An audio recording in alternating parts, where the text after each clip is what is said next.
hang up and hang out. Adam Curry, John C. Dvorak. It's Sunday, December 15th, 2019. This is your award-winning Gitmo Nation Media Assassination episode 1199. This is No Agenda.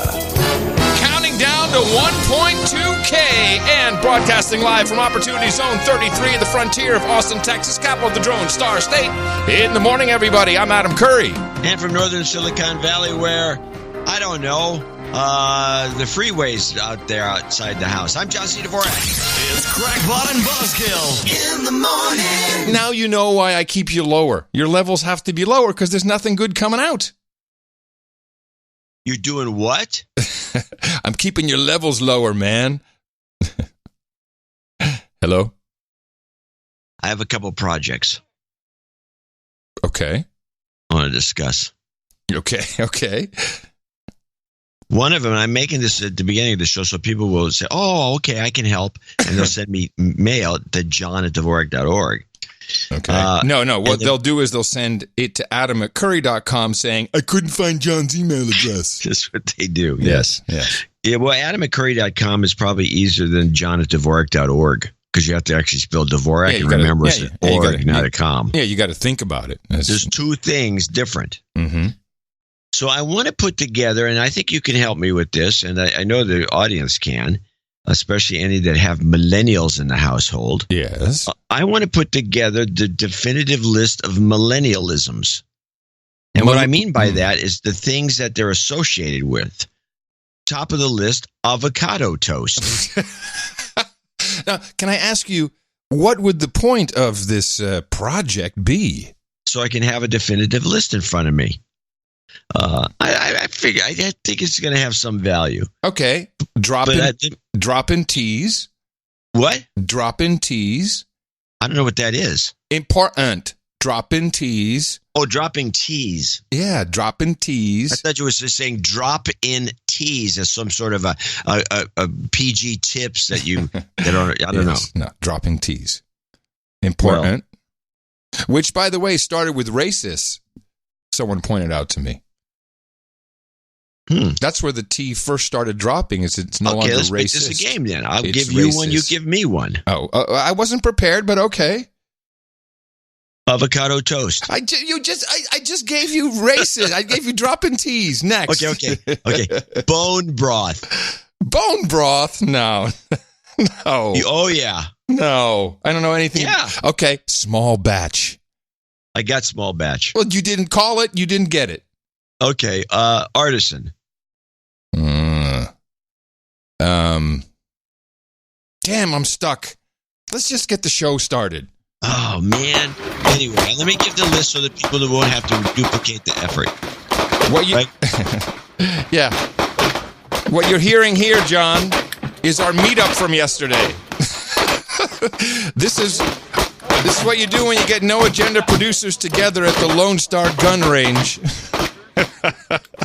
I'm still hurting from yesterday. That sounds good. Oh, my goodness. It was fantastic. We had, 12, 14 dudes only, no dames, sadly. Sir Scott of the Armory had everything well arranged, including just bags and bags of ammo. And we must have had 60 different guns. Man, this was great. The sheet up should be done. So did you get to shoot anything weird? No. It's a very cool range. They're not. They got a guy standing, of course, behind everybody, making sure that we're not, killing each other, shooting each other. Yeah. But they're very, very laid back. But it specifically said you're not allowed to have any targets with faces of political figures or other world leaders. I'm not kidding. It was actually a rule. But they had those splatter targets. The splatter targets? Those are great. Where it's I don't know anything about a splatter target. Well, it has a thin layer of, basically like a crayon type substance over the target itself. I've seen a similar thing for a BB gun. BB gun splatter targets, you shoot the BB gun, you hit the thing, it makes a splat look. It's viewable. You can see it from a distance. So it makes a nice splattered little thing. So you can say, oh, okay, I hit it. Yeah, it was good. It was we got to do that more often. And for the first time, I shot a what is it? 1911, but it's the what's the particular brand I'm thinking of? Colt Hammerless. No, not the Colt. I know they invented it, but the other one, come on, not Springfield. The Springfield 1911. Wow, what a great gun! It always looked so kind of goofy, like old and kind of out of style, but man, that thing works. Huh. And I was shooting left-handed in bullseye. Ambidextrous Curry, they call me. Yeah. Anyway, we'll talk more about that in our donation segment. So, what are we doing, John? We had Brexit. Exactly. The show was over. It took hours and after the show until they finally had the official call. They don't seem to have what we have in this country, because we were kind of after the last show irked by the fact we know the election had been underway as the show was going on, but we figured there'd be some preliminary, we predict the winners and all this stuff. None of that. The show was over and we went to look it up and it was zero. There was no votes. 0-0. It was nothing like a going. Soccer game. Well, I was getting texts by around 5, 6 p.m. my time from my buddies in the UK. Like, okay, it's over. But they didn't say Conservatives won or Boris won. Universally, they said, we're leaving the EU, which was interesting because I'm still not sure that's happening. I'm with you on this. Let me do a quick little Reuters. Talk is cheap. Reuters roundup of Brexit, which had its interesting sides outside of the obvious Brexit part, but the election brought with it some other interesting issues which are more domestic. Boris Johnson's resounding election triumph will allow him to take Britain out of the EU next month, but could the results spell trouble for the UK and the Union that's bound England, Wales, Scotland and Northern Ireland for centuries? While the Conservative Party swept the opposition aside across much of England on a promise to get Brexit done, Scottish nationalists captured 48 of the 59 parliamentary seats in Scotland, giving SNP leader Nicola Sturgeon fresh ambitions to seek another independence referendum. I don't pretend that every single person that voted SNP yesterday will necessarily support independence, but there has been a strong endorsement in this election of Scotland having a choice over our future, of not having to put up with a Conservative government that we didn't vote for and not having to accept life as a nation outside the European Union. So that independence referendum that was very much at the heart of the SNP's campaign, there is a renewed, refreshed, strengthened mandate for that. In Northern Ireland, supporters of a united Ireland won more seats than those who want to remain part of the UK, and anti-Brexit parties took a majority of seats in the province for the first time. Nationalists said the result paved the way towards a vote on whether there should be a united Ireland. Throughout the election campaign, Johnson said he was committed to the Union and denied accusations that his Brexit deal would create an economic barrier between the British mainland and Northern Ireland. But the result has given Scottish and Irish nationalist leaders hope that the United Kingdom is headed for a breakup. So they want to break up with the EU, and then right away Scotland and Ireland are like, well, we could probably do without those guys altogether. We should stay in the EU. Northern Ireland. Yes, but there's also talk of a unified Ireland. There's all kinds of agendas at play here. And well, the main agenda at play is Scotland. Yes, and in Glasgow, they took to the streets and, of course, came up with nothing original. Hey! Oh, Boris Johnson's got to go! Hey, hey! Boris Johnson's got to go! Hey, hey! In fact, I claim this as my millennial trait on the list. The constant hey, hey, ho, ho, fill in your item has got to go. That would be a millennial chant. Well, since I heard that chant in the 60s, 70s, and 80s, before the millennials were born. You're disqualifying me now?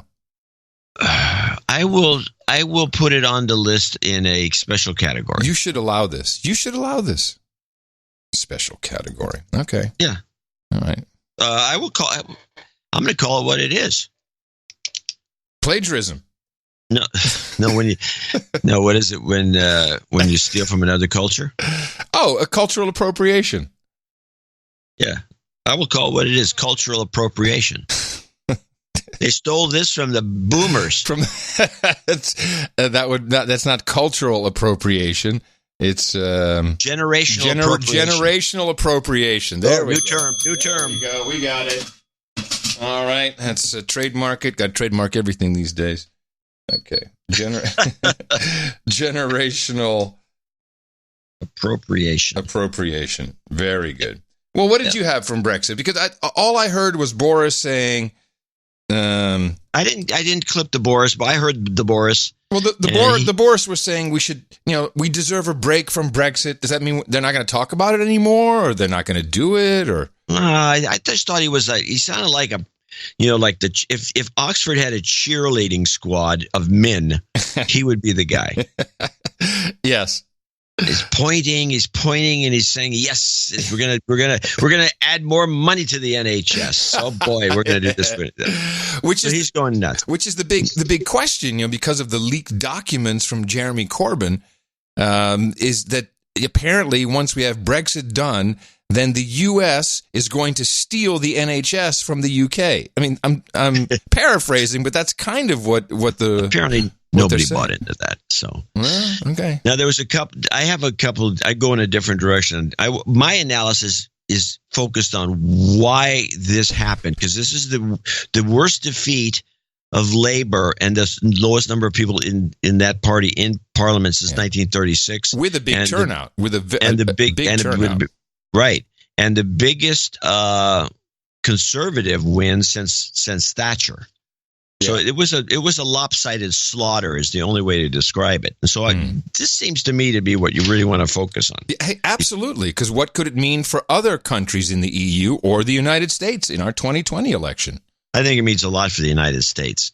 And so I dug around to try to figure out what element was the missing element. But first, before I do that, I want to make sure that we're still on board with the way we're going to always look at these things if we're the progressive socialists in this country. Bring on Amy.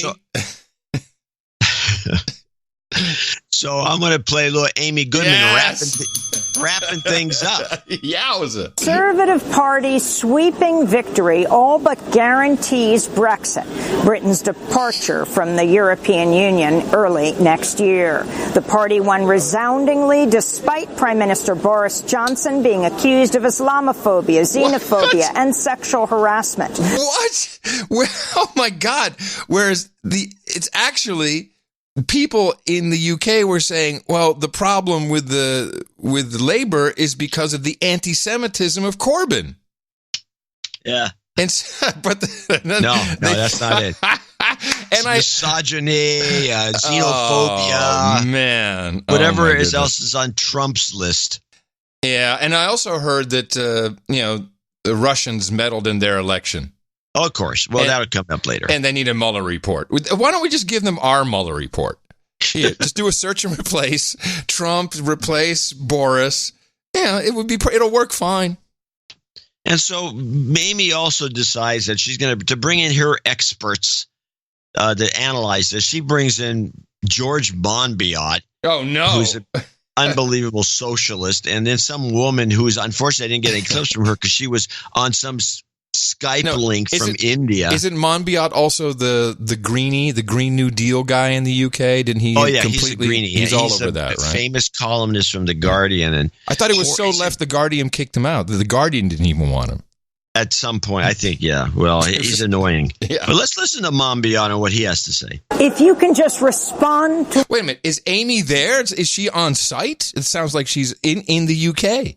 No, she's at COP25. Oh, of course. Wrapping up the COP. If you can just respond to what took place in your country.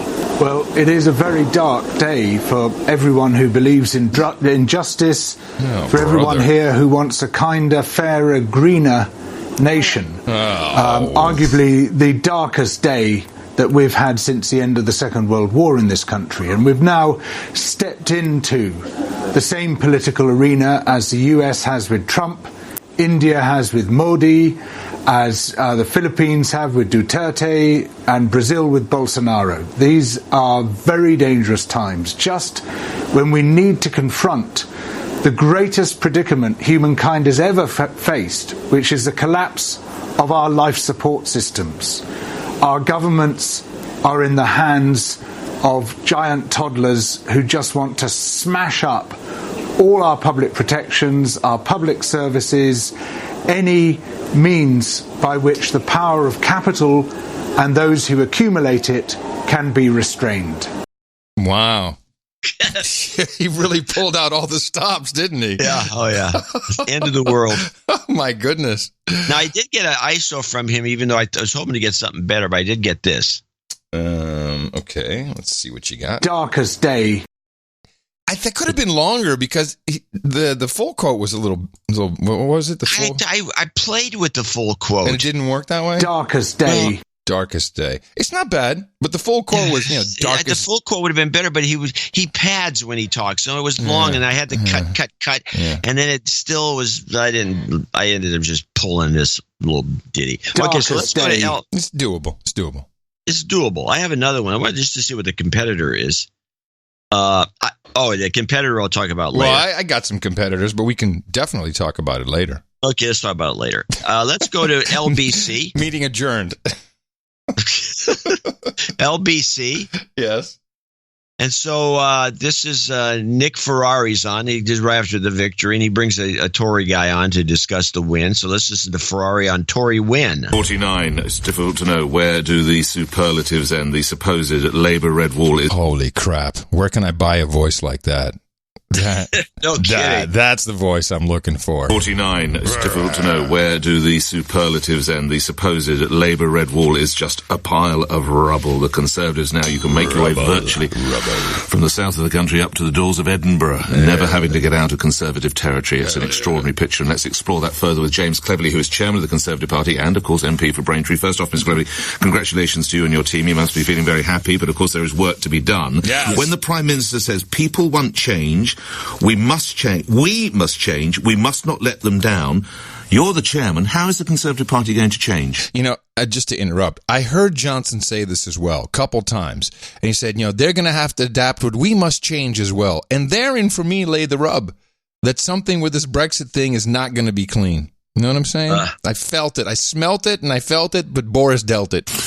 Well, what we have got to do is make sure, as politicians of all political persuasions, we need to make sure that the people who voted over and over again and don't feel that politics has worked for them, that they can actually feel that this time it is different. And what the Prime Minister has made very, very clear is that a big part of that is delivering on the referendum result that they voted for, but that's not it. That's not it. You're not going to fight the next election on that respect, Mr. No, exactly. And this is the point, Nick. This is why that is necessary but not sufficient. What we also have to do is make sure that the investment that we've said that we're going to put into the NHS reaches the front line, so they can see it and they can feel it. And they see the police officers on the streets.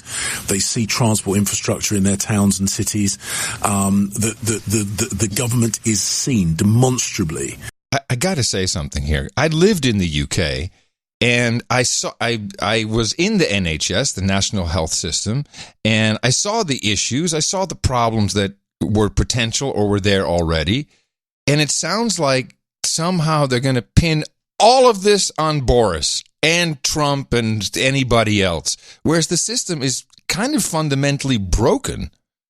I mean, the waiting lines, the wait, just waiting for procedures where the hospitals and the equipment is just waiting, not being used.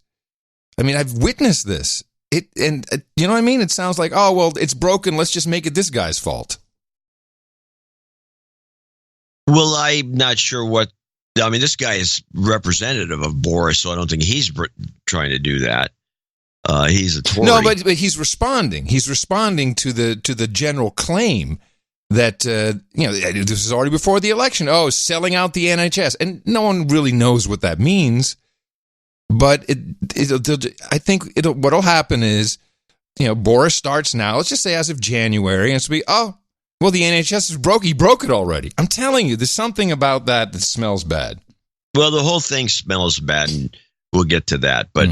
This analysis is, I'm dubious. I mean, I think the next clip, and it's important for us because that's what Medicare for All will be. The model is kind of that. Medicare for All is in the future. Yeah. But it's not in the near future.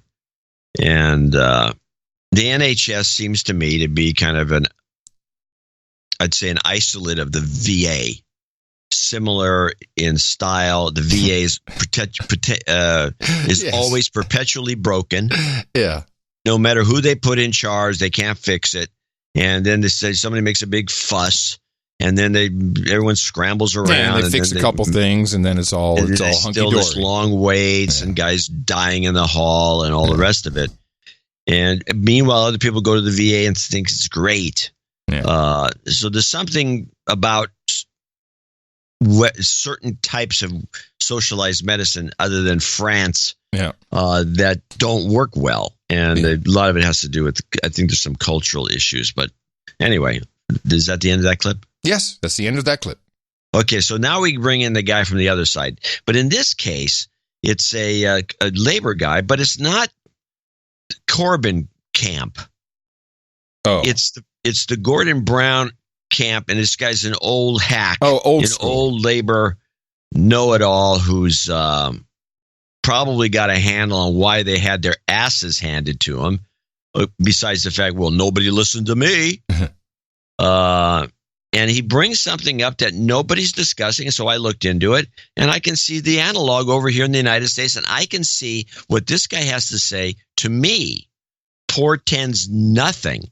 If the analog's correct, and if what I think is correct, which is correct, the Democrats will have their asses handed to them in 2020. Well, morning, Nick. The first step is that Jeremy Corbyn has to stand aside as leader, I think, as quickly as possible so that the process of recovery for the Labour Party can begin. I mean, his leadership, his management of the party, the policies into which the party went into this election, the leadership that he provided through the election campaign has been found seriously wanting, and for the Labour Party to move on from this, he needs to step aside so that, firstly, Labour can understand why it lost, but then it can start to put in place what's necessary for political and electoral recovery. What now of the momentum movement, Mr. Diamond?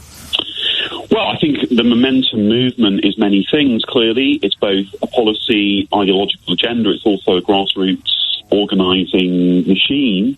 No doubt momentum will try to continue, but the political approach, the strategy that sits behind momentum, which is about trying to mobilise groups of left activists in some parts of the country, has just been shown not to work. It does not connect with. But how do we? How do of Britain that Labour needs to connect with in order to win an electoral majority? But how would the next Labour leader, whoever he or she may be, how would they unlock the grip of the activists on the party? Well, under the rules which were introduced under Ed Miliband's leadership, it's certainly true that the membership has a much greater say now in leadership elections than used to be the case. And that's probably a good thing. But the activists and the membership of the party need now to have the argument put to them. If they want to Do you think they'd listen? A Conservative government, if they want to challenge the Conservatives and become a serious party of power again, the Labour Party is going to have to change. It's going to have to change its leadership. It's going to have to change its policy agenda. It's going to have to change its strategy. If it's not prepared to do those things, then it will continue to lose. And that argument has to be put to the activists and the members. Okay, I'm interested. Well, nobody talks about the momentum movement. Yeah, what is this? The momentum movement is the analog of the Justice Democrats. Oh, okay. And they took a hold of the Labor Party and they have driven it into the ground. And these are the people that are, that have these meetings where you want to do.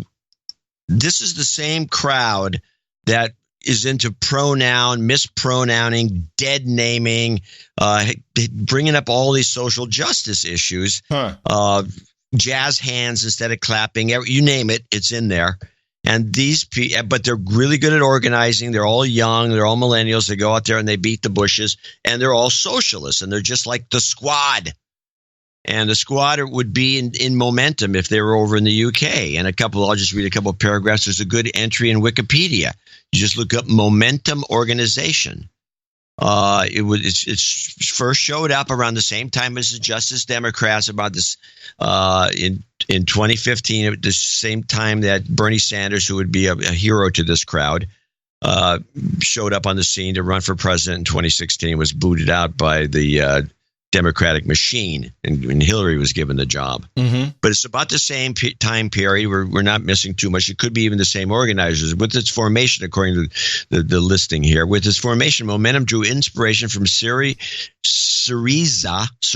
another similar movement in Greece, and Podemos, another similar movement in Spain. This is international. Both of which were fed by practical grassroots organizing to counter the effects of austerity cuts.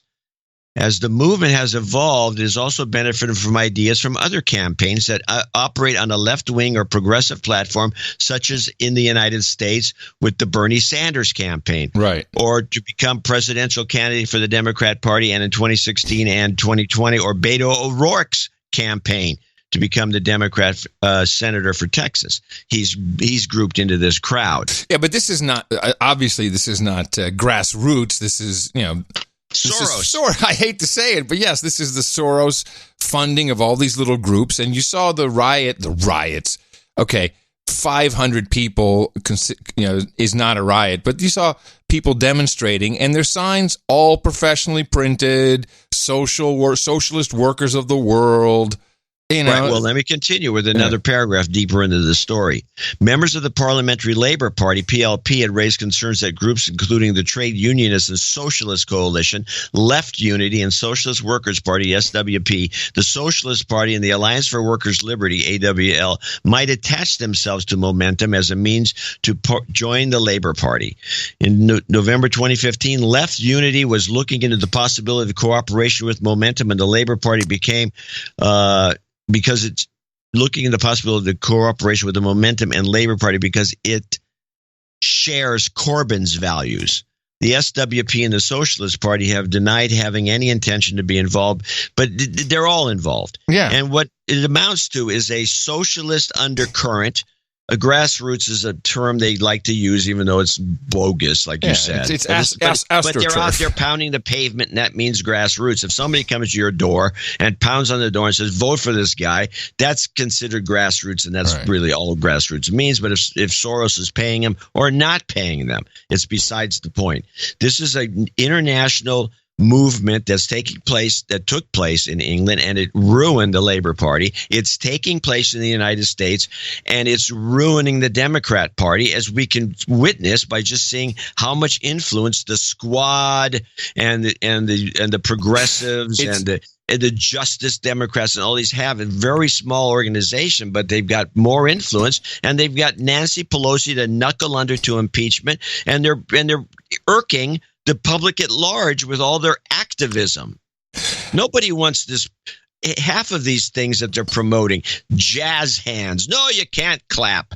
I mean, come on. Victor David Hanson, who I know you like from the, was he the Hoover Institution or?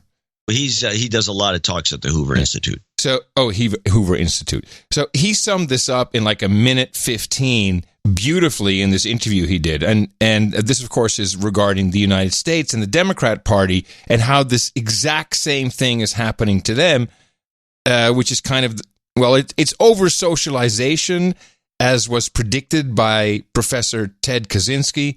Look him up. Cory Booker is now saying, you guys are all racist because no black people are on the stage. And then what are the white... Yeah, this is for the next debate. It's like everyone's been cut. They're like, oh, well, wait a minute. And now, of course, as Cory Booker says, there's no more black people on stage for this Democratic debate next week. Cory Booker is now saying, you guys are all racist because no black people are on the stage. And then what are the white people saying? They're saying, wait a minute.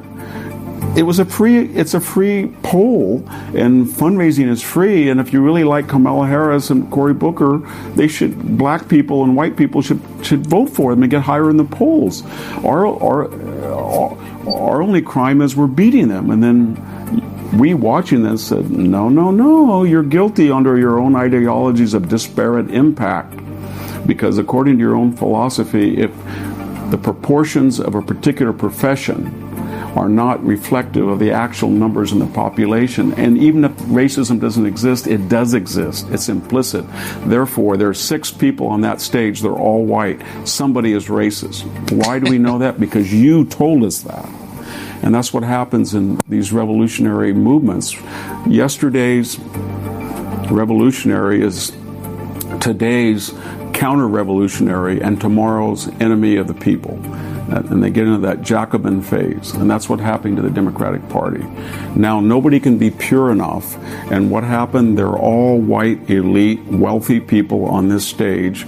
And they stand convicted by the hypocrisies of their own ideologies that they impose on all the rest of us. And we get to watch it. It's theater to see this in action. Yes, it's called show prep for us.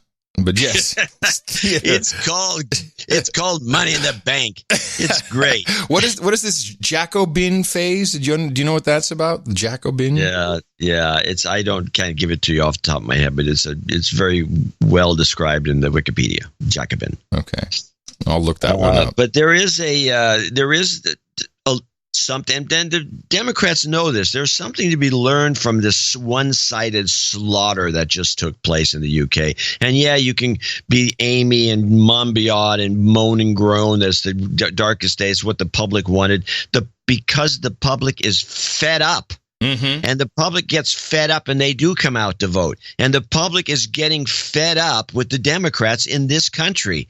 And what they've done, they've voted them in the midterms. They put a bunch of them in that shouldn't have probably gotten in the first place. And instead of doing any work for the locals or doing any work at all they did from day one was vote to impeach Trump. When Trump got elected, and this has been pointed out a million times, I'll point it out a million times plus one.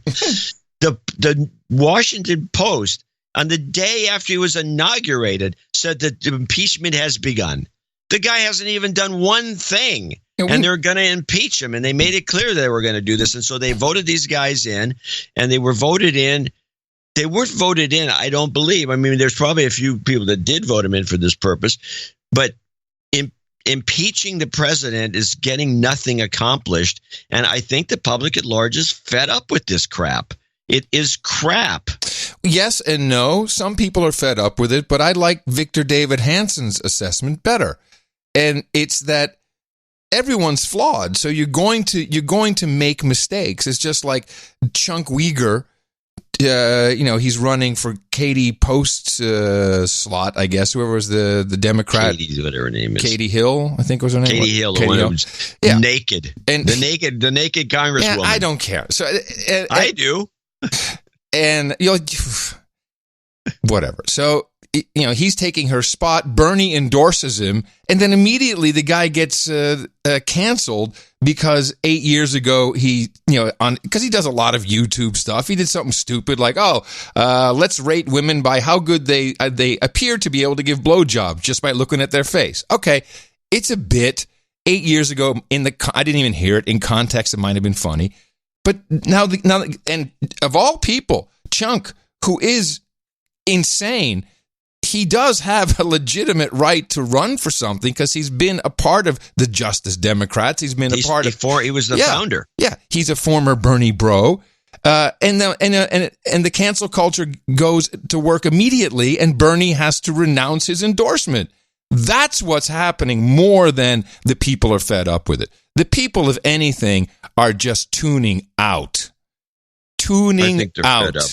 Well, yeah, they're fed up. They're tuning out with this high turnout. I'm just reflecting this based on what happened in England. There was a high voter turnout, and it wasn't the highest in history, but it was not a bunch of people tuning out. No, but tuning out is not the same as not showing up. You're saying that people are fed up. It doesn't matter. It's semantics. I think they're fed up. You're talking about the UK. I'm talking about the US. Maybe not exactly the same. The momentum movement and the Justice Democrats and the social justice warriors, I agree that's the problem. But I think what's happening is people are seeing that their own leaders, as they like to call them, suck. The first thing everyone says, well, Jeremy Corbyn, he lost because he's an anti-Semite. That's the number one thing I hear. Well, that wasn't reflected in any of the LBC stuff I listened to. Yeah, well, that's why there's two of us. Now, the latest thing with your buddy Chunk, as you like to call him. Excuse me. Do not call him my buddy. He apparently, there's a video. I didn't listen to it because I didn't want to ruin myself for the show, but it just showed up. Apparently, he's advocating people ejaculate horses for kicks. I think this is not a new video. I think this is an old video that got turned up. And so what's your problem with that? You got a problem? You got a problem with that? This guy's running for office. I mean, if you don't think Katie Hill being naked and massaging one of her staffers is a bad thing. I think we need more politicians massaging their staffers naked. This would be much better for the overall harmony. Hey, Anthony Weiner did that. And it didn't give no, he was sexting little girls, John. Big difference. I thought he was massaging his staffers. Oh, ding, ding. All right. Jeez. Well, I have some more examples of this taking place because we're about to see the cancellation of Greta. She made a misstep that everyone's trying to fix. Unless you have some more on Brexit, then I'll just move on. No, I think we're good with Brexit. I think we've got it covered, and at least we covered it without just saying, well, these idiots and elected madman Boris Johnson, who's a misogynist xenophobe. No, you get paid decent money to do that on Democracy Now! On television. We are podcasters. We suffer. We have a different angle, a different take, which is probably a lot closer to reality. Truth is poverty. So COP25, the big elite climate change negotiation, because it wasn't a meeting, it wasn't a summit, it was continuously billed as the negotiation, kind of fell apart in the last few days, with Poland being the problem child. Poland has been left out of a 2050 climate neutrality agreement by the EU after hours of summit haggling with 3 poorer eastern member states. The Czech Republic, Hungary and Poland had demanded more funds for economic transition and support for nuclear power. The former two eventually conceded, having won a guarantee that nuclear energy would be recognised as a way for EU states to reduce their greenhouse gas emissions. Poland remained steadfast, though German Chancellor Angela Merkel said she was satisfied with the outcome. We had intense discussions, and we can say that we know where we're going, namely that we want to reach climate neutrality by 2050. One member state, that is Poland, could not commit itself today to how the implementation of this goal should take place. Warsaw said it needs to reach climate neutrality at its own pace. Poland still relies on highly polluting coal for some 80% of its energy and demands more specific guarantees on how the phasing out of fossil fuels would be financed before taking the plunge towards more ambitious climate goals. This drama came a day after new European Commission leader, Germany's Ursula von der Leyen, proposed an $110 billion investment plan that would push for net zero greenhouse gas emissions by mid-century, something she called Europe's man on the moon moment. So that Europe's man on the moon moment is not even correctly reflected in this report. But what you're hearing is that Poland clearly said, well, we need more money than you're offering for us to change our entire infrastructure. And that's why it's called the negotiation, and I think this is what people are finally starting to see is, okay, I live in the Netherlands and I will have to pay extra Green Deal tax. It's called Green Deal in Europe. We have the Green New Deal, which is nothing. The Green Deal is very real. We'll get to that in a moment. And there's dissension amongst the ranks. They want more money. And if you're in the Netherlands, say, well, why am I going to give my money to the Poles? Oh, because you're the European Union. You're all part of the same family. So Greta gets accosted upon returning home, and she says something very unfortunate. The COP25 meeting, which is happening in Madrid right now, is almost over. And we unfortunately probably already know the outcome. World leaders are still trying to run away from their responsibilities.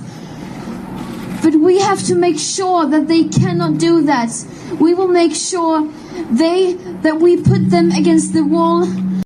So, Greta saying, we must make sure we put them against the wall, has been interpreted as if we need to put the leaders in front of the wall and shoot them. And here's what's funny. Because everyone who's defending Greta is coming out and saying, oh, no, it's a Swanglish. It's Swanglish. It's in Sweden we say this, but it doesn't really mean that. Well, turns out Swanglish is a lot like Dutchless. Because in the Netherlands we have the same saying. We zullen ze tegen de muur houden. And it means one thing and its etymology is one thing. firing squad. So she said it, and it means put them in front of the firing squad. But, of course, Greta didn't really mean it that way. And sure she did. Of course she did. Will have to do their job and to protect our futures. Bravo! Yeah, bravo! 2019 is almost over, and we must make sure that 2020 is the year of action, is the year when we bend the global emissions curve. Oh, I love bend the global emissions curve, because that's how 15-year-olds think. They come up with this kind of stuff. Now, there was another episode with her, and by the way, I'm trying to decide whether I should go back to this Polish thing, because there was an incident or something said within that clip of yours that the Polish were kind of wanting to move toward nuclear energy. Yes. There was some mention of that, and then it was kind of shoved aside, and then they were condemned because they were whatever. Yeah, the media won't talk about it, but more countries are actually lining up nuclear as a part of their Green that's Deal going plan. on. The Germans shut down their plants, and the French are being told to shut down theirs. No, this is why How does this make any sense? What's going on? This is why it's a negotiation. By the way, Aaron, producer Aaron, he has 2 daughters who are Swedish, and they were kind enough to give us the official. So, this is how the Swedish kids pronounce Greta Thunberg pronounce her name. I saw this. Here we go. Her name is Greta Thunberg. Greta Thunberg. And then we have another Which is the way Amy That's how Amy it. said it, yeah. Her name is Greta Thunberg. Greta Thunberg. Okay, I got it. I think I can do that. Greta Thunberg. So the other thing that just took place was she's on her way back, and she was sitting in the luggage arena. She was sitting on the floor on the train with the luggage. Yeah. And so they took a bunch of pictures, and this became everyone made a big stink about her. She's, I couldn't get a seat on the the trains were full, and all Germans the trains were overfull, and then they called her out on that, saying, "Wait a minute, you're a big pusher promoter of the trains. They're going to be full, and you're going to make everyone go on them." And I'm sorry, I made a mistake there. That and then somebody else dug up the fact that she was with an entourage of her pals, and they were all sitting in first class, and one of them was sitting in her seat. This is why also Greta will get canceled. It's for all those same reasons. The revolution eats itself. Now, there is some real concern that I have about the Green Deal and the EU, and that's because the brand new Starfleet commander, I forget her name, the woman who will be the big kahuna. She has created a position, which is the European Commission Executive Vice President for the Green Deal. And this commission has 8 subcommittees with deputy. I mean, there's 150 people at least in this Green Deal department that has been created. And guess who's running it? My buddy Frans Timmermans. So this is the Dutch guy who was a deputy Secretary of State for the Netherlands when, in fact, it was the radio station where they got burned down. And he came in, and at the time, he was traveling all over the world with the Queen, the former Queen, going to Bilderberg. So, and I really bonded with the guy. I was like, "Hey, Bilderberger, let's hear what you have to say." And he is really, and it turns out the guy, he looks like he's 65, but he's only 3 years older than I am. So Frans Timmermans has received this role from the new Starfleet commander, and he released his plan and his roadmap, which calls for 260 billion euros of investment every year from the European Union. How about investing in a podcast? Well, I think I may have my chance to finally get this guy on the show to interview him because he's a sales guy. And now he's not selling himself to be president of the EU. Now he's selling a deal. And I think I can get in with him, particularly after listening to his interview with Christiana Amanpour on CNN, where he explains exactly Exactly what is needed. And the first thing we need is young leaders like Greta Thunberg. What do you make of Greta Thunberg, who said that... Thunberg. Let us do that again. You are doing this all wrong, lady. Her name is Greta Thunberg. What do you make of Greta Thunberg, who said that, she wrote a list of the things that people aren't doing and the sort of, sneaking around their commitments? Well, we are so lucky to have her. Isn't this amazing that a 16-year-old young lady could get... I'm telling you, Franz is a sales guy in brown shoes. He is a brown shoe salesman. Young lady could get Person of the Year awarded by Time Magazine. Okay, I got to stop it there. Now, we all saw the Person of the Year cover, which I don't think the magazine is even actually printed anymore, but that's the cover. But did you notice... fake cover. But did you notice that they're sexualizing her now? And I think it's a huge mistake. They took out the braids, the Pippi Longstocking, and they have her with her hair flowing backwards. Big mistake. This is not the image of Greta Thunberg. This is like a young 16-year-old woman who's coming into her own. Big mistake. Yeah, awarded by Time Magazine. I'm really, really very excited about that. And she's sending a very powerful message. And I think we should listen very carefully to what she says. That is why the Green Deal we are presenting is a roadmap that could lead us to a climate neutral Europe by 2050. But to go there, we will have to take quite a number of measures, legal measures, to make it happen. And Greta can watch very carefully what we're doing in the next months and years and see whether we can actually deliver what we promise. It is my firm belief that we can do that. We'll need the support of all our member states and the European Parliament, but we can achieve this because we have massive support of more than 90% of the European population. Oh, yeah. Okay, so these guys are so delusional. They believe that in the countries, the Netherlands, Germany, France, I think Ireland, Poland, especially the farmers with thousands of tractors, and who the population support the farmers in these road blockages. Now, according to Frans, the brown shoe sales guy, 90% support. And you heard, we will need a lot of help from our member states. Yeah, every member state, there's 26 of them, will have to pony up at least 10 billion euros. Not all of them can do that. So and they have these keys as to who pays what according to size and GDP. And it's going to be very interesting for them to get people to pay for this. And all it is just to say, well, we'll hit our Agenda 2030 goals, which means we'll have total neutrality, which is interesting in the context of another failed neutrality, net neutrality. Well, they're pushing 2050, though. That's right. So Agenda 2030, which is a defined goal of Agenda 21, not making it up, no conspiracy theory, no Alex Jones. No, you can go print it out. Leads to, and this is their new mantra, is carbon neutrality by 2050.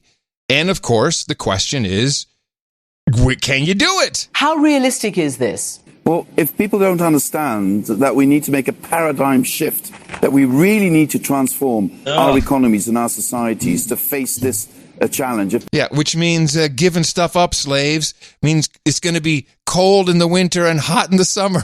That we really need to transform our economies and our societies to face this challenge. If people don't understand that, we won't get there. But there's an increasing understanding in society, also in business, that this is something we need to do. And that's why we present this roadmap, which would give us the tools to get there in transport, in our energy, in agriculture, in housing, in all these areas where we need to reduce our emissions and where we can create a huge amount of new jobs if we reset our economy on a circular basis.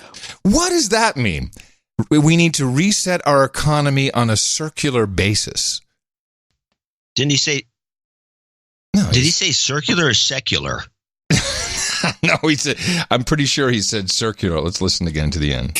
Jobs if we reset our economy on a circular basis. Circular. I don't know what he means. Circular. Well, he's just making that up. I think so too. And so anyway, I'm getting this guy on for an interview. I know I can a circular basis for a reset economy amounts to. That'll be my first question. How does the circular economy What work? is it? How does it work? And how can we profit off of it? Because that's what's going to happen. I think what he means is, I'm just thinking, you know, the recycling logo where the arrow goes to this place and then goes back and it comes around. It's like a circle. Right. Yeah, it's yeah. like a green circle of arrows. Kringloop. Yes. The circular. Yes. I think that's what he's talking about. He wants an economy that's self-sufficient and is circular in that way, where everything gets recycled and could be, but taking into account the Secretary General of the United Nations, we played him just 2 shows ago when he was with Greta Thunberg, and he talked about we need to move from taxing income to taxing carbon. And I think the European Union is on its way. They have an office. It was more complex than just taxing carbon, quote unquote carbon. It was something else, carbon use or carbon something. Wasn't it carbon something? Was it carbon with another word? Well, hold on. I think we have. We'll listen to this clip for a second. This is the guy. This is Antonio Guterres, who is the UN Secretary General. What is still lacking is political will. Political will to put a price on carbon. Political will to stop subsidies on fossil fuels. Political will to stop building coal power plants from 2020 onwards. Political will to shift taxation from income to carbon. Shifting taxation from income to carbon. Yeah, you're right. Of course I'm right. That's right. That's the fossil fools thing. I think the way and you said correctly, is how can you tax someone on carbon unless you track them and know exactly what carbon they're using? And this may be part of the circular system Franz, the brown shoe sales guy, is thinking of. This comes from the OBFCM, which is the Office of something or else and spying on you for something of the European Commission. And this is how they're going to do it in your automobile. The European Union's new light-duty CO2 standards require the European Commission to monitor the real-world fuel and electric energy consumption of vehicles. The data will be recorded by onboard monitoring devices and needs to be transferred to the Commission. This graphic shows 4 possible ways of transferring the data. The 3 methods shown at the top are not suitable for efficient monitoring of real-world consumption.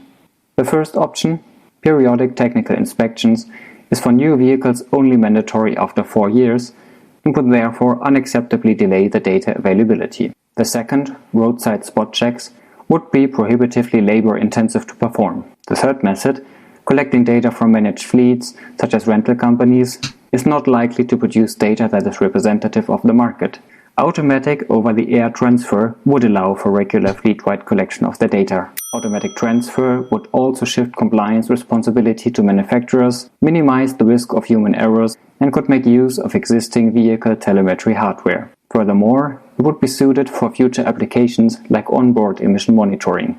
Yeah, so that's where 5G comes in. Everybody's happy, and we know exactly how much carbon you are polluting or using or wasting or whatever term we want to use, and you will be taxed accordingly. And in fact, I think it will be done automatically and deducted straight from your bank account.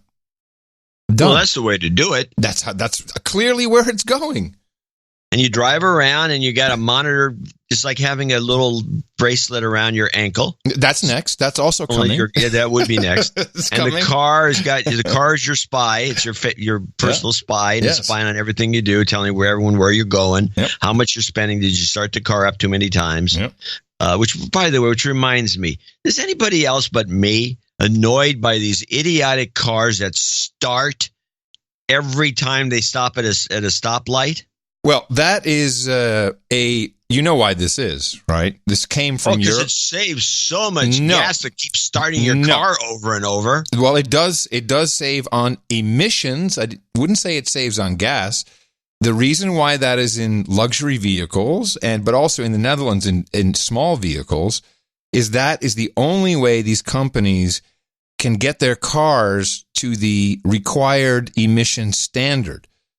You cannot disable it. It turns on every single time you start. You can turn it off, but if you don't, then you're at the stoplight or wherever you at a standstill, it'll turn off. And they assume that there will be so many turnoffs per vehicle per drive, and it's a numbers game. They deduct that from their emission. It's kind of like the diesel scam, only now it's affecting you because the car turns off. I think it's very annoying. I had first encountered this technology probably 10 years ago, or maybe longer, maybe 15, when I was on the mailing list for all these auto companies. I was writing about stuff. And so General Motors shows up with this truck that they wanted me to test that had this feature, and it was like a big deal. And the guy was going on and on about really? it. So they promoted that as a big deal? Really? Oh, it was fantastic because it did all these great things. And so I said, really? I said, let's drive it around. I drove it. It seemed, drove normally because it started pretty quick. As soon as you touched the pedal, it was starting. You're on your way. It wasn't a big deal. Or even if you just touch the brake again or pressurize it. It starts pretty quickly. Yeah. But I said, well, let's take this thing up Marin. There's this hill in Berkeley called Marin, and it's pretty much like the worst hills in San Francisco. Straight up to Grizzly Peak with stop signs that got you where you're on an angle, and you got to you have to hold on to the brake for dear life so you don't slide backwards. So I said, let's go up. I took these guys up there. I'm driving. Yeah. And so we go up to the first stop sign, and then as soon as I let go of the brake to hit the gas, I hit the gas, let go of the brake, and I slid about 30 feet backwards. If there was anybody behind me, we would have plowed into them. And so then when I finally caught it, then it burned rubber trying to get back up the hill, back to the stop sign. And so I kept saying, this is great. You remember I had the Trinity, I had the biodiesel Mercedes station wagon from 1985. Yeah. And I was on one of those hills, and the whole transmission dropped out. Were you not in the car with me when that happened? No, I was not. I would have remembered that, believe me. It was a similar thing, only downtown San Francisco was a little more scary. I dropped my tranny. Can't say that anymore. Yeah, you can.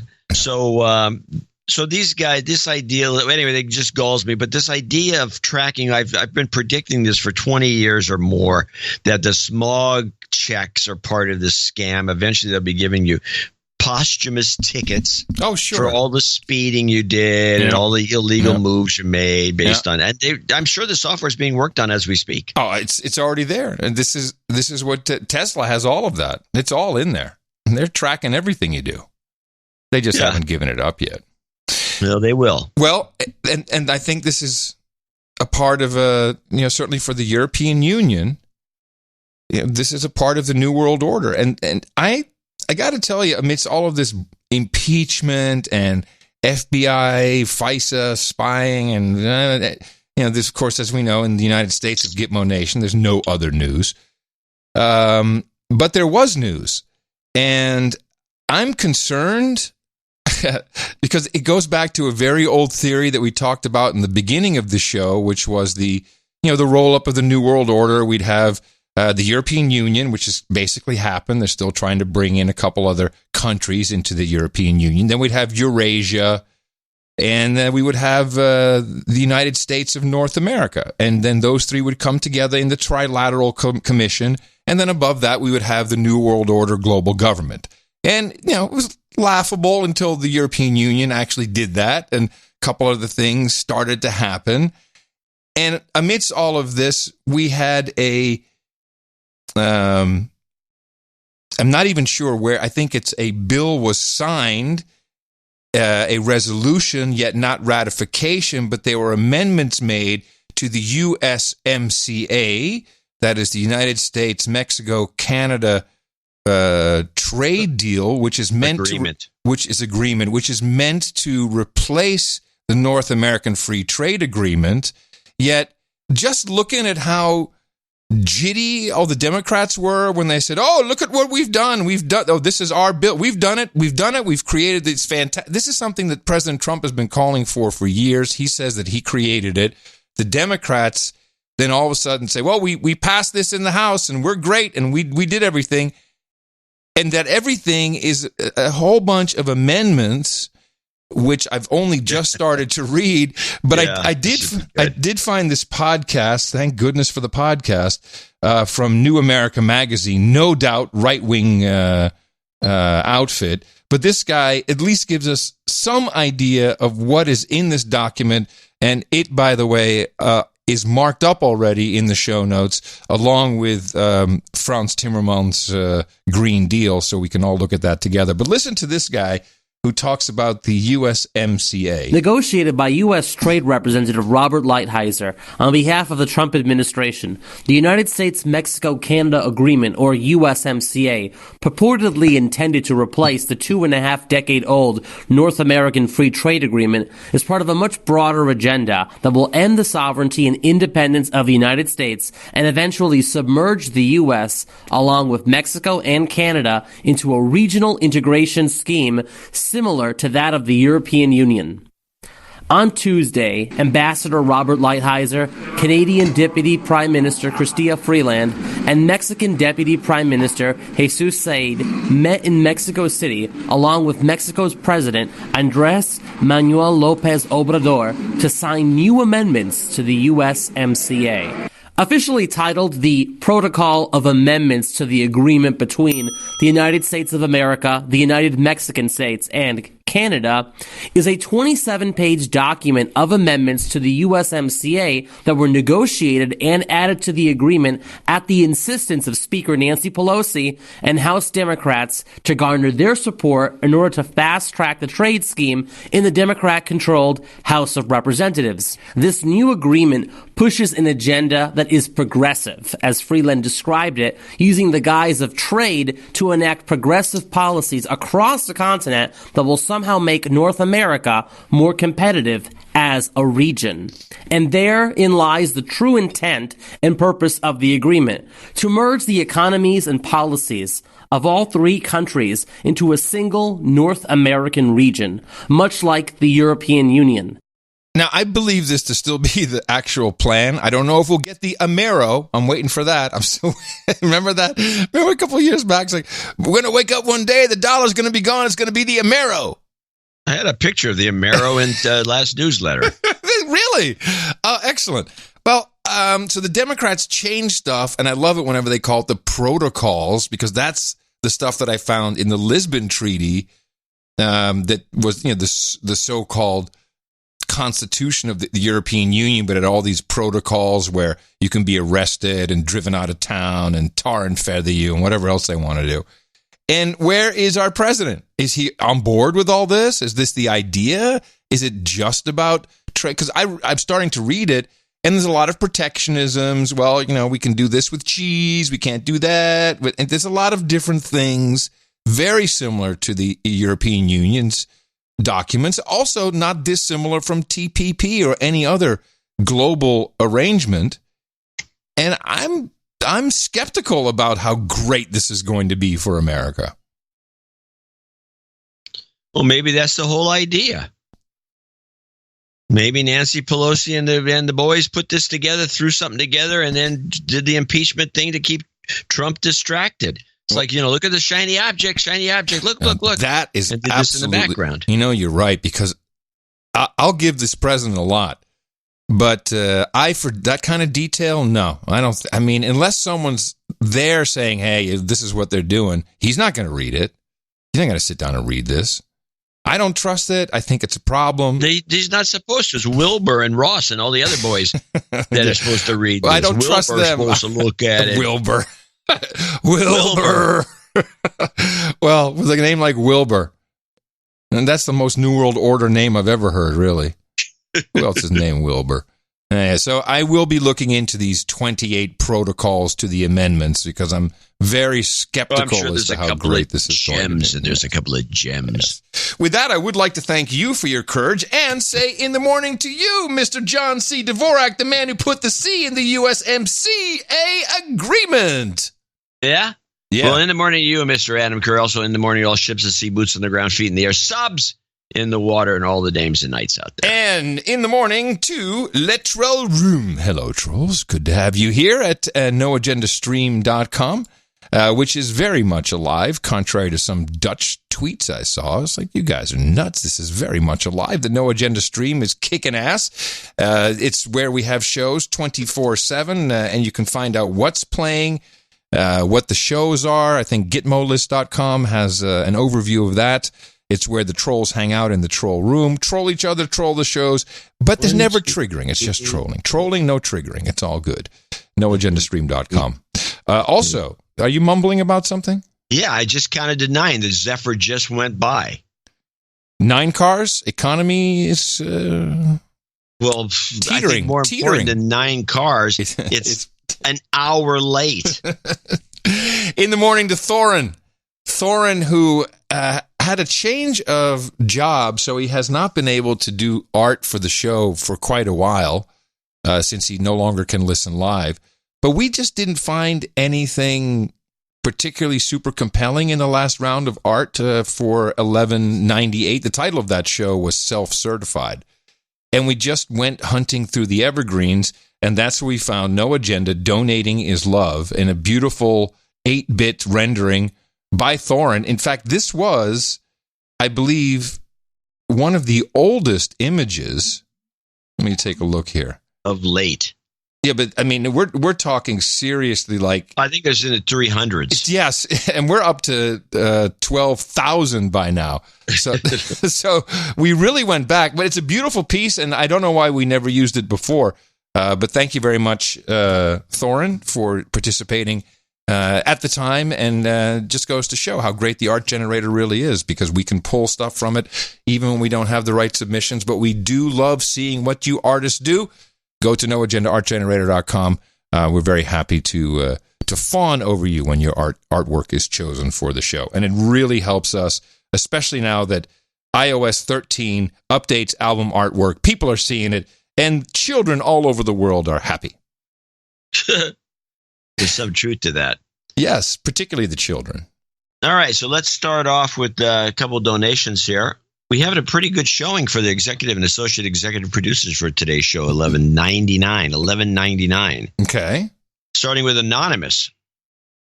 Who came in with $3,300 and $33.33. A lot of threes. And wow. A lot of money. Wow. Yeah. Oh, my goodness. Yep. How does... And he's wow. Hopefully you have a note, I hope. A note? Yeah, big note. Damn. He wants to get the jingles in order so Adam can cue them up. Okay, I'll go. You read, I'll look. He wants that that's true. Mm-hmm. Or you can look them up on your own. Okay. Well, no, I mean, you... Okay. I don't have to read. You're going to look at this and then read it yourself. Okay. Now that it's out of the way, you mofos ruined my life. Well, we need to ruin more lives, apparently. Here I was consuming the crap coming from the M5M in blissful ignorance. Then, bam, you hit me in the mouth. Now that comfortable cocoon is gone, and I realize how easily it is to control the population by giving them what they want, thank you for opening my eyes and bringing some much-needed perspective. Wow. You have restarted the part of my brain that is responsible for critical thinking, and my amygdala is starting to shrink. And thank you for your courage. And then he has holy crap. Well, Anonymous, thank you very much. And this is probably a great example of the value for value system. And the value that Anonymous put on us ruining his life is quite high. But he was consuming crap. And well, he says we hit him in the mouth. I hope someone, I wonder who hit him in the mouth, but then once you're hit in the mouth, then sometimes there's no going back. So he's out of the comfortable cocoon, and thank you very much. And apparently looking for jobs, so we'll give you the most powerful one we have, along with your requested jingles. That's true. Atlas Shrugged by Ayn Rand. Jobs, jobs, jobs, and jobs. Let's vote for jobs. You've got karma. Wow. Great kickoff. Transitioning from a corporate job to self-employment. Oh, there's nothing better than that. There's nothing. In fact, may I recommend podcasting? It's nothing like being your own boss, starting when you want to. Yeah. It works out for so many. Yeah. Sir Patrick Coble, he's pre-Grand Duke. Patrick, he's an Earl, I think, of Tennessee. $1,199. He's the show. This is the show number, which means he's the show. Oh my goodness, that's right. Member. That has not happened in quite a while. No, and it's going to happen less and less in the future, I believe. You could probably figure that, yeah. So he says, I know the show 1200 is a big one, but I needed to upgrade my donation on $11.99 because it has more threes. Thank you both and all the producers for what we all do for the show and our community. Thanks, No Agenda Meetups. Title upgrade from Earl of Tennessee to now, I don't know if he's in the upgrade list. I don't think so. Oh, he should be. Let me double check. He should be Duke of the South now, yeah? He's Duke of the South. Okay, and he'll work with Foley and Nussbaum as I head to Arch and Grand Duke one day. Can I get a jobs deal, Karma? What's a jobs deal, Karma? I guess jobs or deal. Maybe he has a deal. He has I see. Yeah. Deal. Oh, yeah. For the pending 2020 season and he's a random Sharpton. Thanks again for all the producers out there. He is he's a computer guy, one of the top guys in the country. Penetration tester. And he's a penetration expert. I had a long chat with him about this once. He's the kind of penetration expert you have to pay a lot to because it includes breaking. I hate to say this, but it includes, even though it's legal if it's contractual, it includes breaking into the facility. Yeah.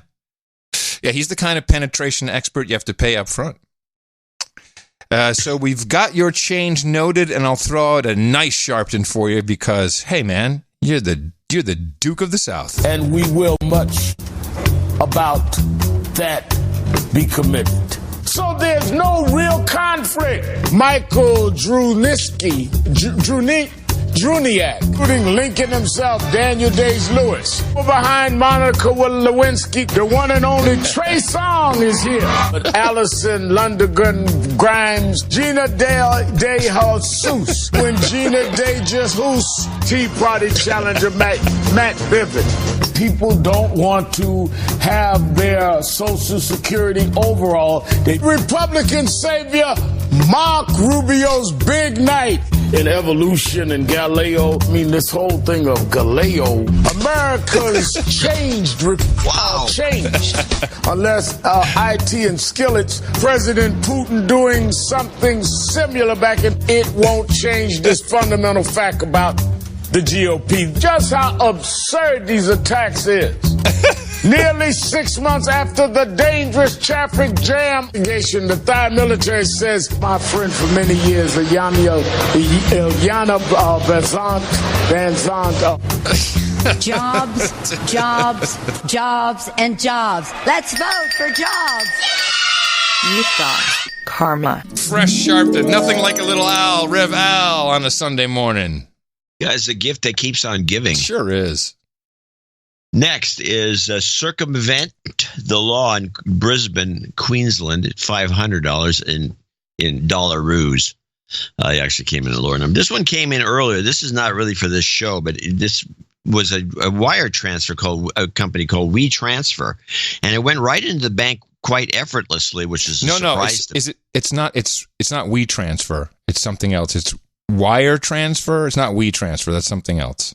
Oh, okay. Well, let's see what it says. Well, I'll just read his note, see if there's anything in here about it. It was wire transfer wire or something.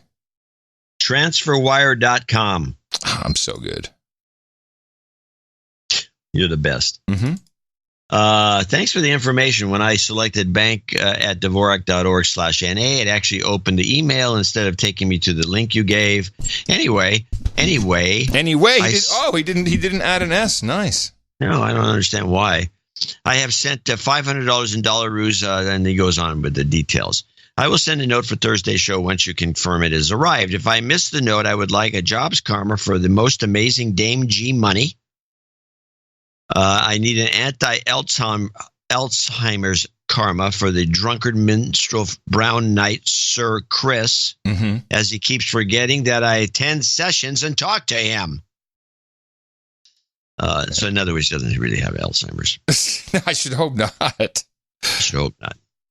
And that's the it? donation, if credited in didgeridoo dollars, it will also take me to baronet. But I will keep the nomenclature of circumvent the law, protector of privacy, pronounced circumvent. For jingles, can I have a "You are going to love President Trump"? Hold on 1 second. Let me first. You know that one? I'm going to do this title since we're doing it anyway. Sir, circumvent the law, and he becomes a baronet. He says. No.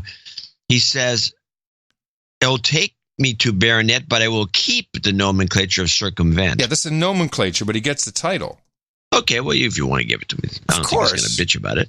Yeah. And what are these jingles? A lot of people have written in saying they do not want the baronet title.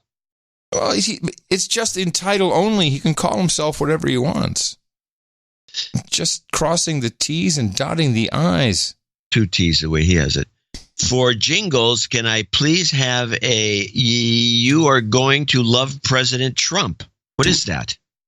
I don't think we have that. Yeah.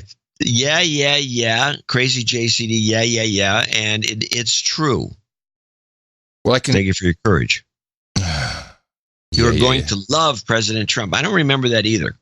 Well, I have the It rings a bell, but it's not something we play. I don't think so either. It's just wishful thinking, maybe, and a jobs karma as well, or is it wishful thinking? Yeah. Check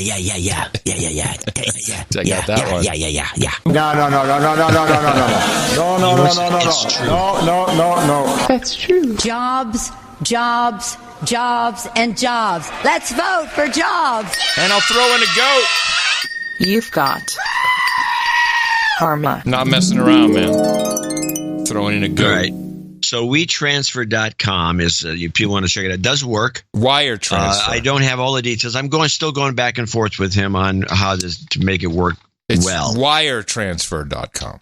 WireTransfer.com. No, why get WeTransfer? Because there's a real WeTransfer service, but do not try to send your money through that. That will not work well. All right. Onward. Thank you, Circumvent the Law.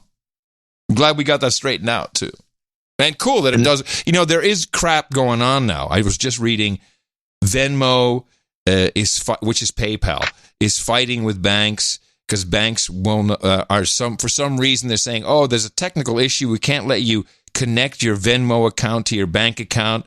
Obviously, the banks are setting up all these free services amongst themselves to circumvent, to coin a phrase, these other services such as what is it, Venmo, and then there's Cash App and a number of other ones. But they're doing this internal transfer between the banks, which is, as far as I can tell, almost free. That international transfer was not free, but I believe it's like 0.9%. If I read correctly, I did look through this. For WireTransfer.com? Yeah. For some of the, it's pretty low. It's very low. Generally speaking, it's like $100 fee just at the top, and then you have to. And both the other side has to pay $20 or $30. It's a total. That Swift is extremely expensive. Yes. All right. Anyway, thank you. Because it doesn't. It's like it's expensive to someone sending $500 or even $100 or $100 particularly, but $500 because they discourage it. Yeah. Well, they want wire transfers to be $5 million. Yes. Whereas we all know really that Bitcoin is the way to go, but I digress. Joshua, Anonymous in Virginia is next on the list, $420, and he sent in he or she, and I can't tell actually. Okay, $420. You have my attention. Please keep me anonymous. On this Giving Tuesday, I decided to donate to the best podcast in the universe and give myself it is a woman, a damehood. At the same time, I would like to be Dame Anonymous of Colonial Place. Okay. And I do believe she's on the list. I do believe she's there. I do believe. Mm-hmm, I do believe. No requests for the roundtable. I would like home renovation. I would like home renovation karma.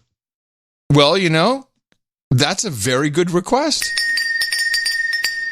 You've got karma. What was it? I mean, I know we have the big 1200 coming on Thursday. This is an interesting influx of executive producers. Do you think there's a reason for this besides another outstanding newsletter? Well, the money came in before the newsletter went out for the most part. So it must just be for the work. I believe I think Kobold hit it. I think it's because of $11.99. There's something magical about $11.99. Good point. Well, thanks. And thank you, Anonymous. We didn't really have to do much work. It's just magical. Magical! And where in Virginia is this dame? In Virginia? Mm-hmm. I don't know. Okay. I'm just thinking Langley? No, definitely not Langley. Okay. All right. I know that much. Okay. Thank you. See you at the round table, Anonymous dame-to-be. Joshua Land is next on the list at $400. And he's got a birthday coming up. Hi, John and Adam. Today is Friday the 13th. This Friday the 13th is my 40th birthday. So please give me a birthday shout out. That was Friday, a couple of days ago. Please play a couple of Al Sharpton jingles, Adam's Choice. Also, shout outs to Carl from the WATP, who are these podcasts. I don't believe it was mentioned on the show, but that podcast can be heard on the No Agenda stream. Yes, I knew that, but I didn't know it when we talked about it. That's right. Yes, we have a lot of great shows on the No Agenda stream. It's a fact. Yeah. I wish they would do, I've said it before, and nobody's really taking it too seriously, except as a joke. I wish they'd do identifiers at some point in the show. So if you're listening to the show, maybe every 15 minutes or so, you might mention what it is what the name of your show is. Yeah. Because I've listened to that stream a number of times, and I'm just going on and on and on. I say, this is a great show, but I can't listen for hours. I got other things to do. Okay, so what's the name of the show? I can never find out. So we solved this. There is now a link so you could find exactly what was on the streams on noagendastream.com. Just an FYI, if you're in the troll room while you're listening, which a lot of people do, you can go in anonymously. You just type !NP for now playing. So I'll do that now. !NP in the troll room, and it says now playing, No Agenda Live. So it'll tell you what's playing upon request. So if I'm driving around in my car, streaming the stream in my radio, which is what I see as the future, how does that help me?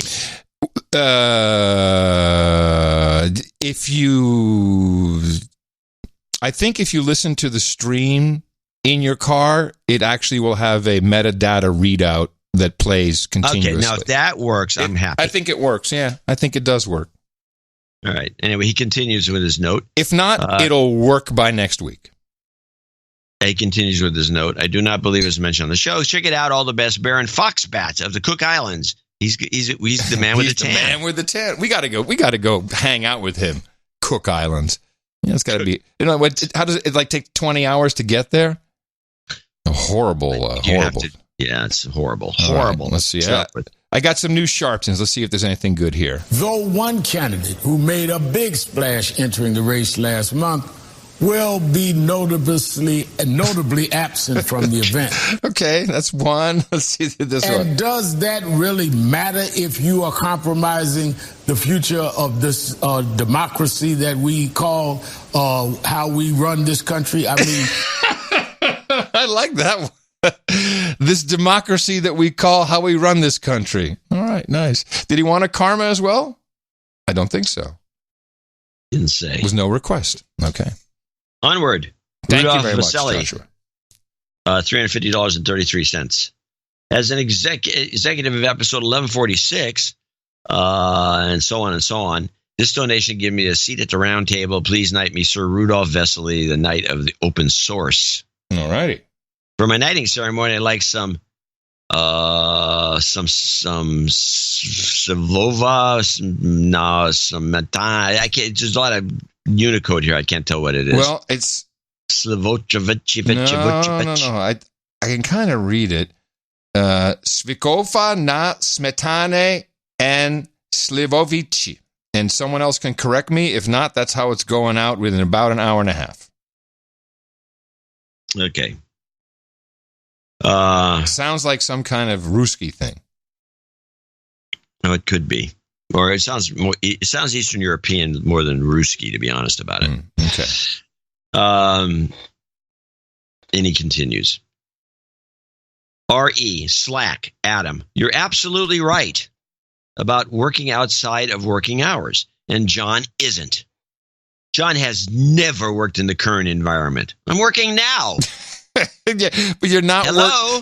Do we have Slack? What do you call this? We're not. We don't have chopped liver. We don't have Slack. This is what he's talking about. The Slack environment. The millennials who are being worked to the bone day and night by continuously being on the list. Slack. Should I put it on the millennial list? Oh yes, and I have Slack. Oh yeah, Slack. We need a term for it. If you're overslacked, if you're slack. People that are going to help us on this list. Yeah, but yes, Slack. And by the way, I got at least 5 other emails from people who say, absolutely, it's horrendous. We are expected to be online all the time, working whenever, and Slack is the culprit. So when I'm at dinner and I got the millennials over, I have JC, who's the tech guy. He works at a company. And it's a constant. I'm serving the meal and beep, beep. I say, what? And I always bitch.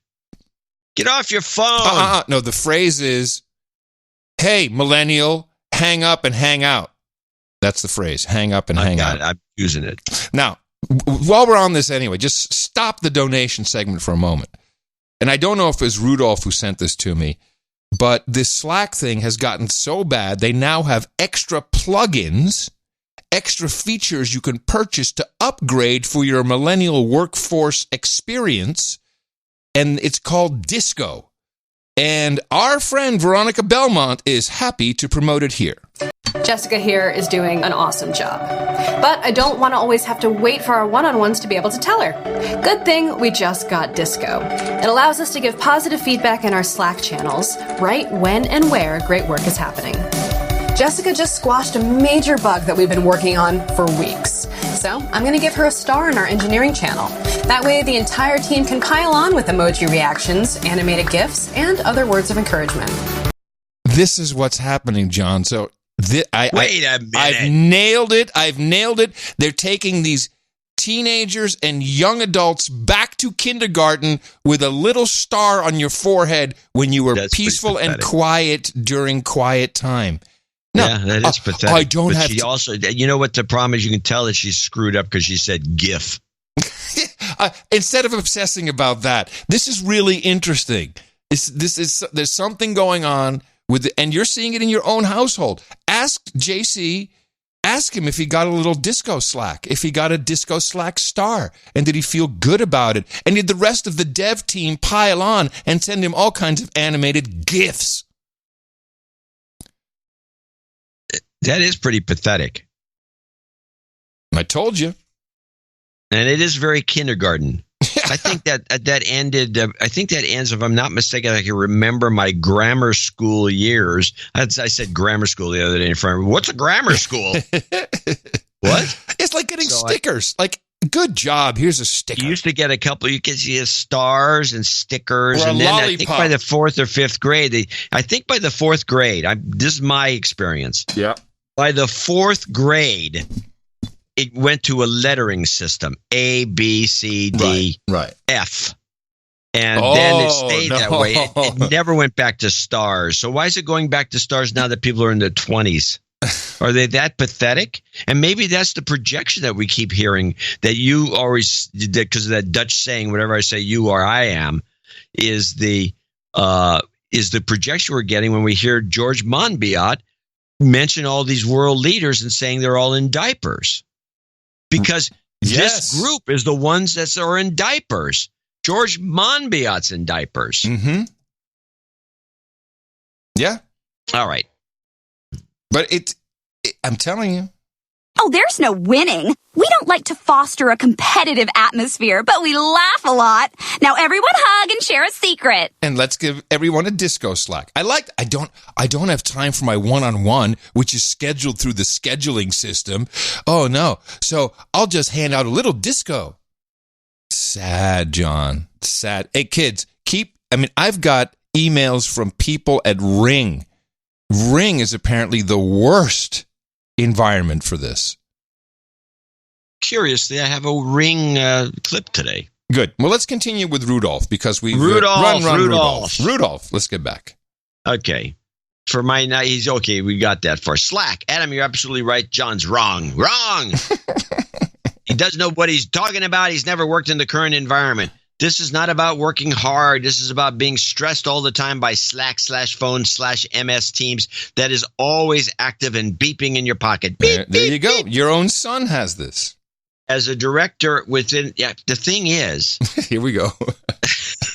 I know we can't get off of it. It's mind-boggling. The thing is, it's not like he I don't know if it's lack of self-awareness because he doesn't seem annoyed. No, it's called training. He's been trained like this from the get-go. And it's like I say, hey, get off the phone, or whatever that phrase I should be using. I'm going to try to hang remember. up and hang out. Hang up and hang out. Hang up and hang out. Good and one. that sounds dopey. So anyway, he says, "Oh, it's work, and he gives me the brush off. He gives the hand in the air kind of thing, the slapping air in front of yourself. You hold your hand up and slap a little bit, slap air. It's just work. It's work. It's work. Does he mutter under his breath, "Okay, boomer"? Does he do that? No, he doesn't do that yet. It's coming. It's their own anger at being slackified that they have to say this. Oh, slackified. Slackified. That may be the word we're looking for. It falls out like diarrhea. It's great. Slackified. Slackified. That actually might be both a good word for the list. Slackified. Yes, good one for the list. All millennials are slackified. They're slackified, dude.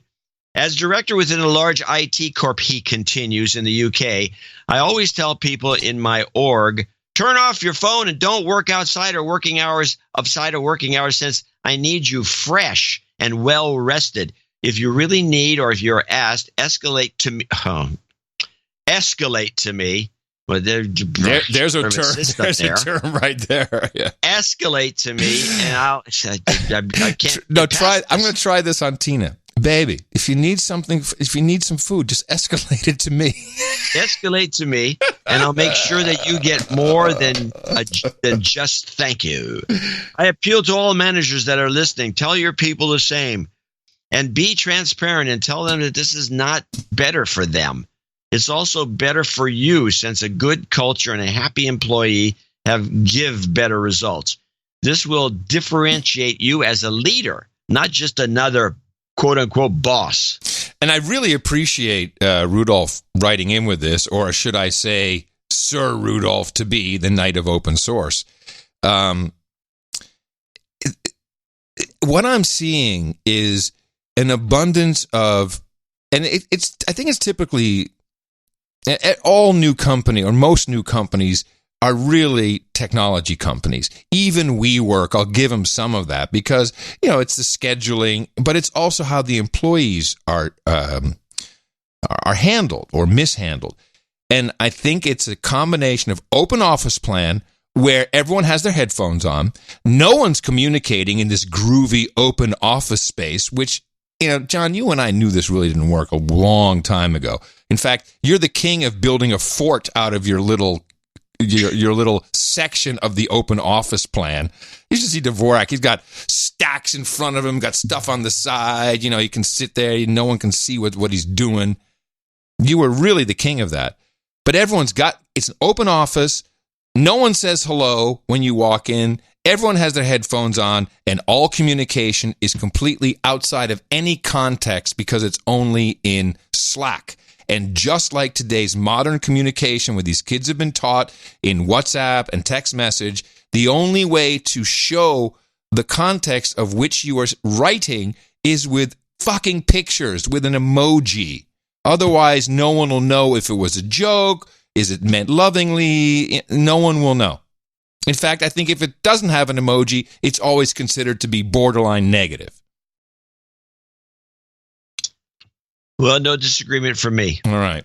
Thanks, Rudolph. You brought up some good content in this segment. It's appreciated. Gary Thompson's next on the list from Simpsonville, South Carolina, $350. I was just hitting the mouth on episode 1163. I like people that were hitting the mouth within 30 shows and they're already executive producers.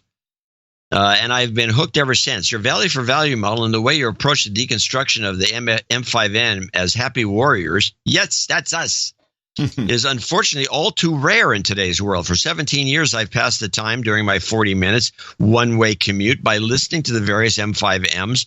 But now I listen to your podcast, and it's greatly improved my time in the car, as your roughly 360 minutes of weekly podcasting content fills up almost all of my 400 minutes of commute each week.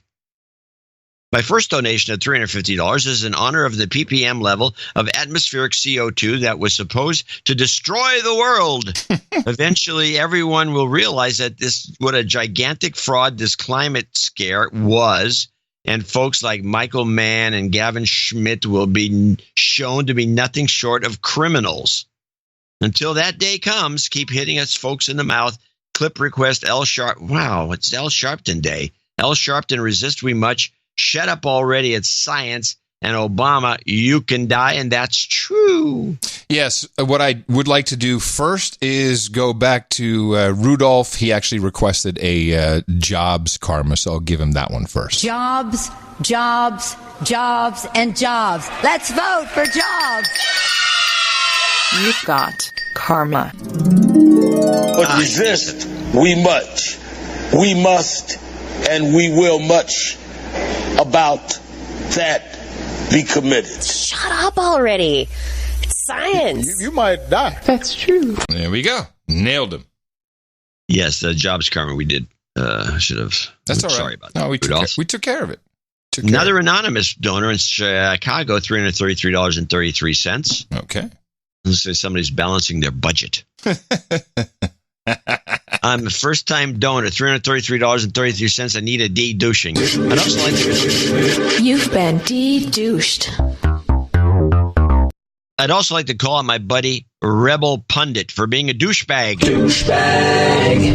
He introduced me to the show a few years ago, and to my knowledge, he's never donated beyond recruiting listeners for the best podcast in the universe. Thank you both for everything you're doing to expose the M5M, let alone for inventing the whole damn medium of podcasting in the first place, Adam. I plan on becoming a knight, but figured, why do it all in one shot when I can force you to play sound drops of my choosing at least 3 times as EP along the way. That's right. I love how he slips in EP. That's slick, very slick. Very industry of you. Yes, very industry, EP. And if you're in banking, to be EVP. After all, it's not the destination, as they say. Anyway, I was slow to your show at first, mostly because my introduction to your program involved me listening to you criticize my work. More on that when I become a knight. Oh. But okay. Well, I don't know. Would be. But it also took time for me to catch on and appreciate the brilliant media deconstruction that was taking place. As my amygdala returned to its normal healthy size, it all became clear to me, and I fell in love. Aww. That's all for now. I will share more information about myself and how I came to listen to your show in future donation letters. Please play Obama. Hello, everybody. Two to the head and boom shakalaka. Little girl. Hello, everybody. Hello. They got a couple of them. Hello, everybody. You remember this? I do. It's old. Hello. Boom shakalaka. Boom shakalaka. I love when people remember the old stuff. Richard Kicklighter probably does. He came in with $333.33. He needs gold karma and a de-douching. You've been de-douched. Even though John snubbed me at a twit recording in 2012, I have decided to move past that and donate for the incredible value you provide. Oh, I'm not sure what he's referring to, but it was in 2012, so that was 7 years ago. And that's how long it took him to get over that snubbing. You have real impact. Imagine what I go through every show.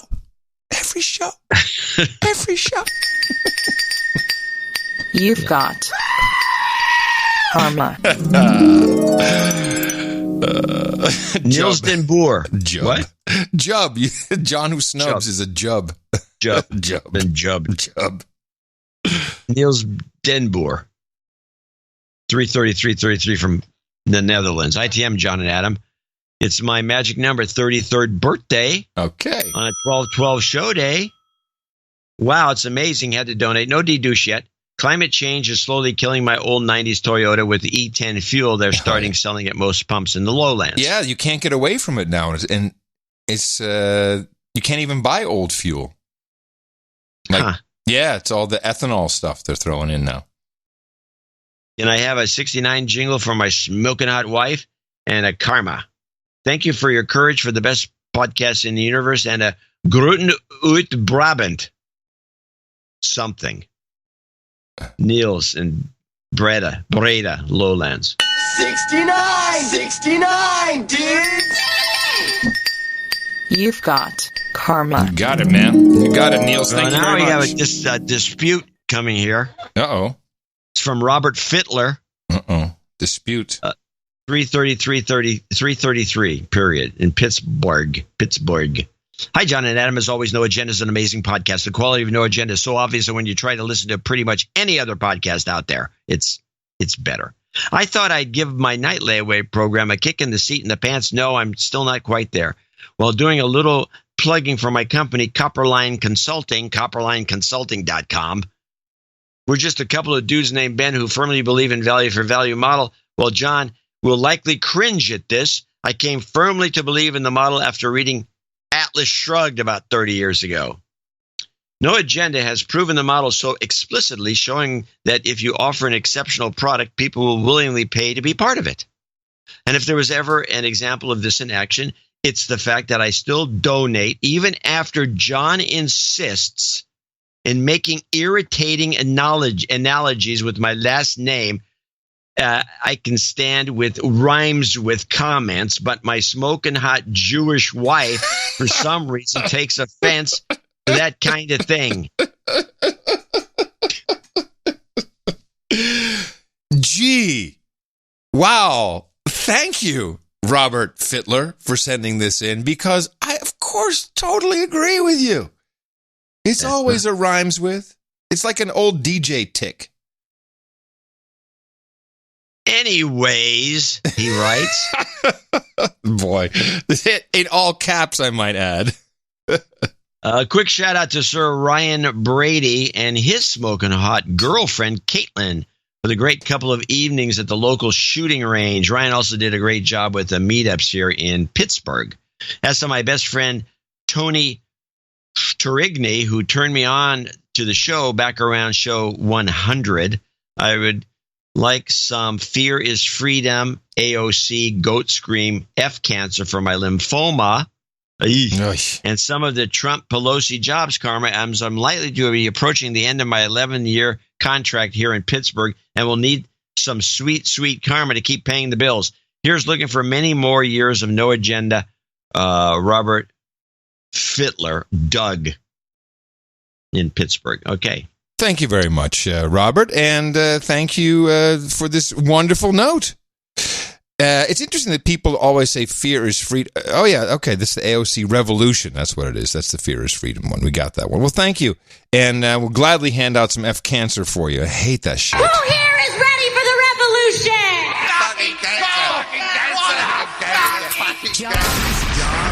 Jobs. And jobs. Let's vote for jobs. You've got karma. All righty.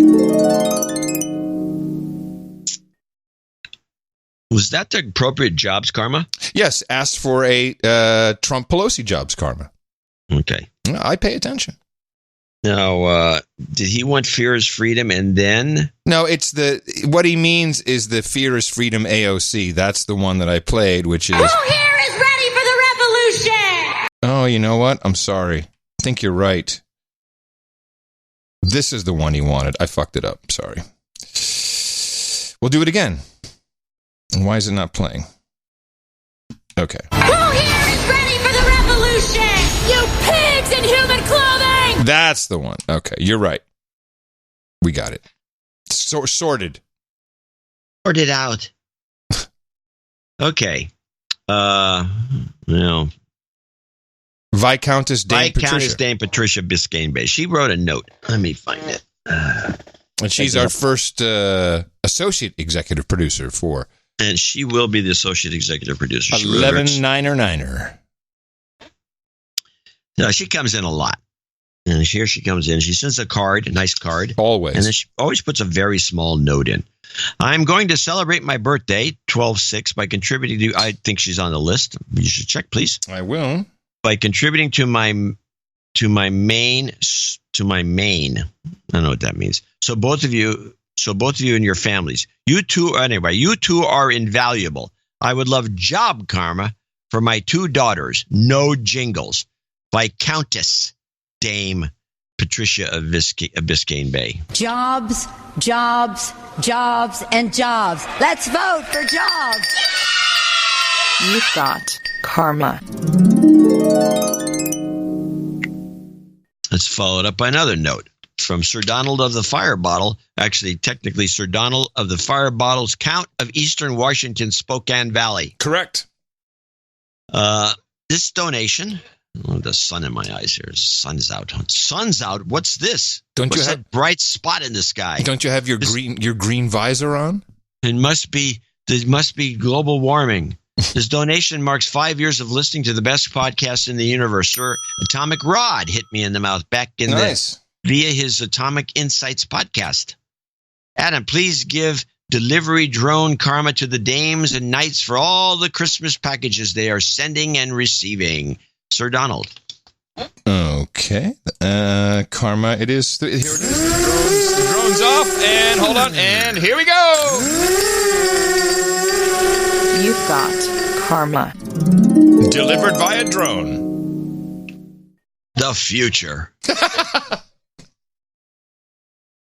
Sir Shyster, destroyer of cones in Moses Lake, Washington. Just down the street from our buddy Sir Donald. $233.33. Howdy! I found myself in these jobs, Carmen. My wife and I embark on a journey of economic refuge from Connecticut. Unfortunately, my wife has already secured an fortunately. Did I say unfortunately? You said unfortunately. We get it. We know what you mean. Yeah. Fortunately, my wife has already secured an excellent job opportunity across the country. In contrast, I'm going to struggle to transition away from the career I've loved for over a decade. Well, if you loved it for over a decade, why are you transitioning from it? But okay. In favor of escaping from the state that's becoming increasingly inhospitable as it attempts to solve every problem with increased taxation. Connecticut. I would also like to ask for some karmic intervention to get rid of those 2 senators you've got. Yeah. I'd also like to ask for some karmic intervention to help offload our house so I can sever the last of my ties to Connecticut and join my wife in Washington. Oh, he's still stuck there. Yeah, because of the house. Because of the house, yeah. And the taxes in Connecticut are insane. Thank you for, well, that's, a lot of this has to do with the fact that they know that the New York taxes are worse, especially in the city. Yeah. And Connecticut. Is where all the hedge fund managers live. They all move to Connecticut because it's nicer than, they think it's nicer than Jersey, even though it's not necessarily true. And so they decide to gouge them. Yep. Thank you so much for the BPITU, Sir Shyster, destroyer of cones, soon to be resident of Moses Lake. Adam, please stop saying important. Stop saying important with the missing T dropped. It's like nails on the chalkboard. Well, I understand. It is important. We need to keep pointing this out. It's everywhere. It's rife. Or do we just give in? I'm okay with just giving in. Well, you've already given. I still say important. Right, let me give important. The guy. Let me give him some jobs, Karma. Jobs, jobs, jobs, and jobs. Let's vote for jobs. You've got karma. Thank you very much, Sir Shyster. I hope that works out soon. Annoying. John Helmers, next in line in Shawnee, Kansas. 21212. Sending a hearty Christmas and season's wishes to both of you and all the slaves out there. I prefer the numerology of the show. There you go. Here it is. Yeah, you're right. I prefer the numerology of the show, 1199, but also donating 12s for the upcoming show, 1200. Can I get some ACT test taking goat karma for my youngest human resource, Andrew. Of course. Also, any L Sharpton. It's L Sharpton Day, $11.99. It is. And a Sandy OC. Are you ready for the revolution? Again. Mm-hmm. Keep up the excellent deconstruction. Adam, thank you for your patience when John is in one of his cantankerous moods. Love and light. Yeah, I like that word. Yeah, I like it too. RESPICT. Who here is ready for the revolution? You pigs in human clothing! You've got karma. Cantankerous. It's all right, It's love, baby. Steve Denton in Kennesaw. Hold on a second. Oh, okay. Yeah, Steve Denton in Kennesaw, Georgia. Kennesaw. I think he has a note. Kennesaw. It says JCD has note. Yeah, JCD has note. There it is. A lot of notes today, a lot of donations. We want to thank all these folks for helping us to an extreme, because we really weren't pushing for a big show. And since it was on a downward slope, this is fantastic. It is amazing. It's astounding and always surprising. It's stupendous how the roller coaster evens out. But it's still a roller coaster, which makes life interesting, which keeps me at least on my toes. So I'm happy for it. After a considerable bit of time as a New Agenda lurker, I've decided now is the moment for my inaugural chipping in. Oh. Please find enclosed an initial donation of $2.05. Consequently, I shall formally request a de-douching. You've been de-douched. $2.05 is a donation amount significant in that I'm a career radio industry employee, and this amount is the sum of the simulcast frequencies of one of my stations in Atlanta at 107.5 and 97.5. Oh, nice. Combindo. Nice. Let me say how much I appreciate the steadiness and enlightening work you both provide in media deconstruction. It's stunning to be shown an example of the subtle phrasings that reveal hidden and even subconscious agendas of so many talking heads and pontificators. That's right. I'll observe that one never knows the depth and breadth of skills and experiences of the No Agenda Nation. Case in point, many shows back, for a baffling reason of some sort, the topic of Rick D's disco duck surfaced. Yes. I started my radio career in high school as a junior achievement participant, though I have been in sales and sales management for decades now. My first 10 years were spent as an air talent music director and program director. One of the markets I worked was in Bowling Green, Kentucky, at an AM station that may have been the smallest market in America with a billboard reporting point. So, as a program director, when I needed the new 45 that came in the mail from the RSO label, it was widely reported in the trades as a station making an early ad, quote unquote, to its playlist of this musical car wreck. What can I say? I know a teenage listenership magnet when I hear it. The end result? It's a pictured on the next page. It isn't a gold record for Disco Duck. Mind you, it's a platinum record. I have a few other gold records, but this is my favorite award for its sheer improbability. As I head into my 49th year in radio, here's my best to you both. And here's encouraging other douchebags to chip in. Steve Denton in Kennesaw. I got to tell you, I wouldn't mind having a piece of the disco duck. that was classic. Oh, very nice. Now, does he need a karma? Did he request that? Because I've forgotten. I'm giving him one. Oh, there you go. Thank you very much, Steve. You've got karma. Old radio pros. We do appreciate them. Of course. All right, what do we got here? We got T. Odelsting. Now, this is like an anonymous note. Came in a card, no address, no return. I don't know where he's from. Postmark was unintelligible. Crackpot and Buzzkill. I would like some of the sweet Pelosi jobs karma to help me close a possible job offer. Thanks, T. Odelsting. Okay, we got that for you. Jobs, jobs, jobs, and jobs. Let's vote for jobs. You've got karma. And finally, last on the list, Poppy and Foxglove. I'm sure that's some Cockney rhyming slang that we don't get yet. Well, that's from Australia, so it's not Cockney. That's what I mean. Poppy and Foxglove means something. It means something. Something. To Adam and John, dear lords of the best podcast in the universe, thank you for your courage. We, Poppy and Foxglove, have recently started listening to the No Agenda again after a long absence. We used to listen quite a lot in the first days, but never sent you any money. Sorry. We must ask that you grant us 2 overdue de-douchings at $100 each, please. Okay. You've been de-douched. That's the one. And here's the second.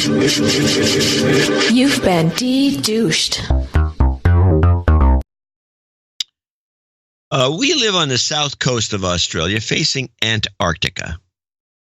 When we get a hot day predicted, the Weather Service reports, quote, there will be a catastrophe.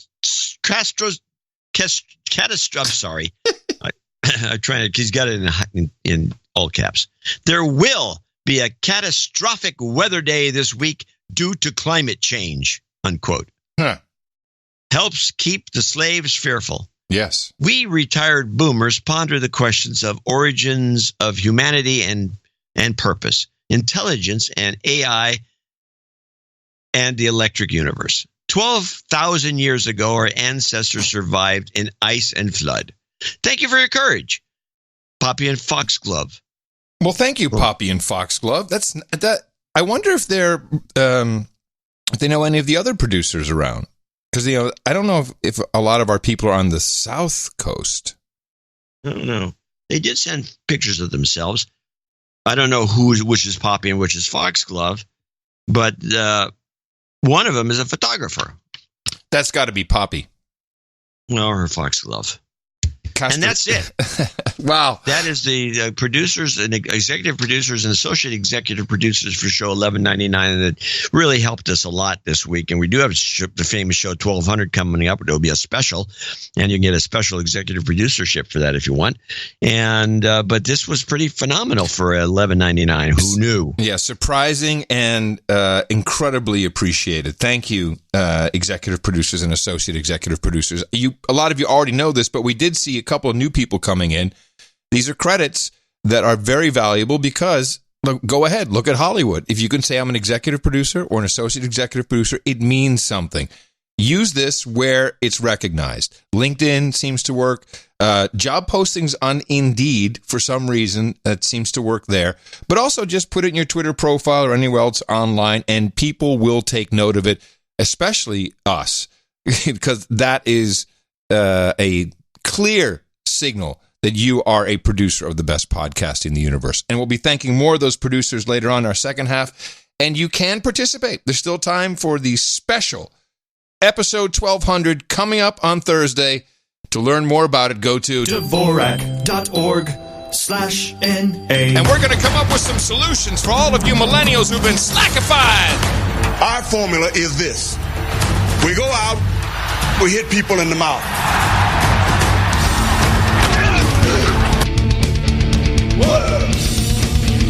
Order! Shut up, slave!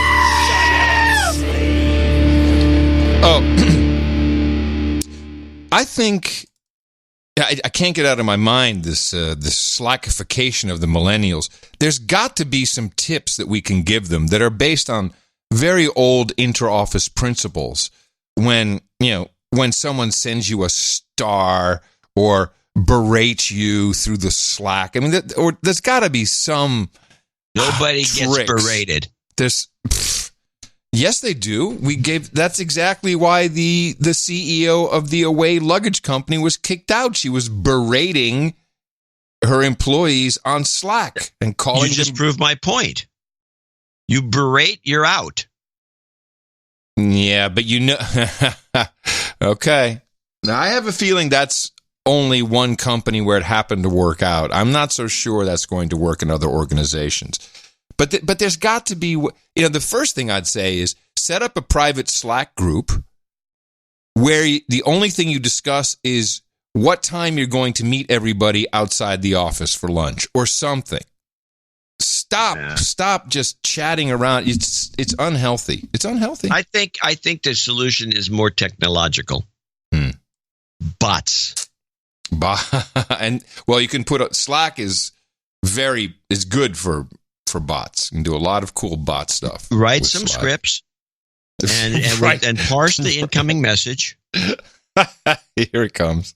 And just send out, have a bot send back a appropriate response of any sort. You don't have to pick up the message. And then if it turns out, because once in a while you're going to send out the wrong message, like somebody died and you're going to the bot's going to make a mistake and say, oh, well, that's too bad, but you have to still meet me at noon tomorrow. Let's work on it. I don't care. I won't be there. Something like that. You don't want that when somebody died. And then you can apologize, and then you can describe what happened. And you say, I'm so into this company that I've been writing these scripts for these bots so we can all use them and just, technologically kill the thing. That'll do it. No, it needs some work, It's like John. the cover your ass memo. These are cover your ass bots. It warrants some more thinking. Well, I've been thinking about this. In fact, that's what I'm going to do. What was that phrase I need? Hey, millennial, join the group and be cool. Yeah, what was it again? Just say, hey, millennial, join the group and be cool. That's exactly what it was. Hey, millennial, join the group and be cool. Or hang up and hang out. Hang up and hang out. I'm going to challenge JC to write some bots for these things. All right. Good. Response bot. One of our producers is a big fat liar. I mean, really a huge liar. Well, we've had this before. We had the guy on the oil rig was my favorite. Well, we've been tracking the Secret Santa layaway payoff for years.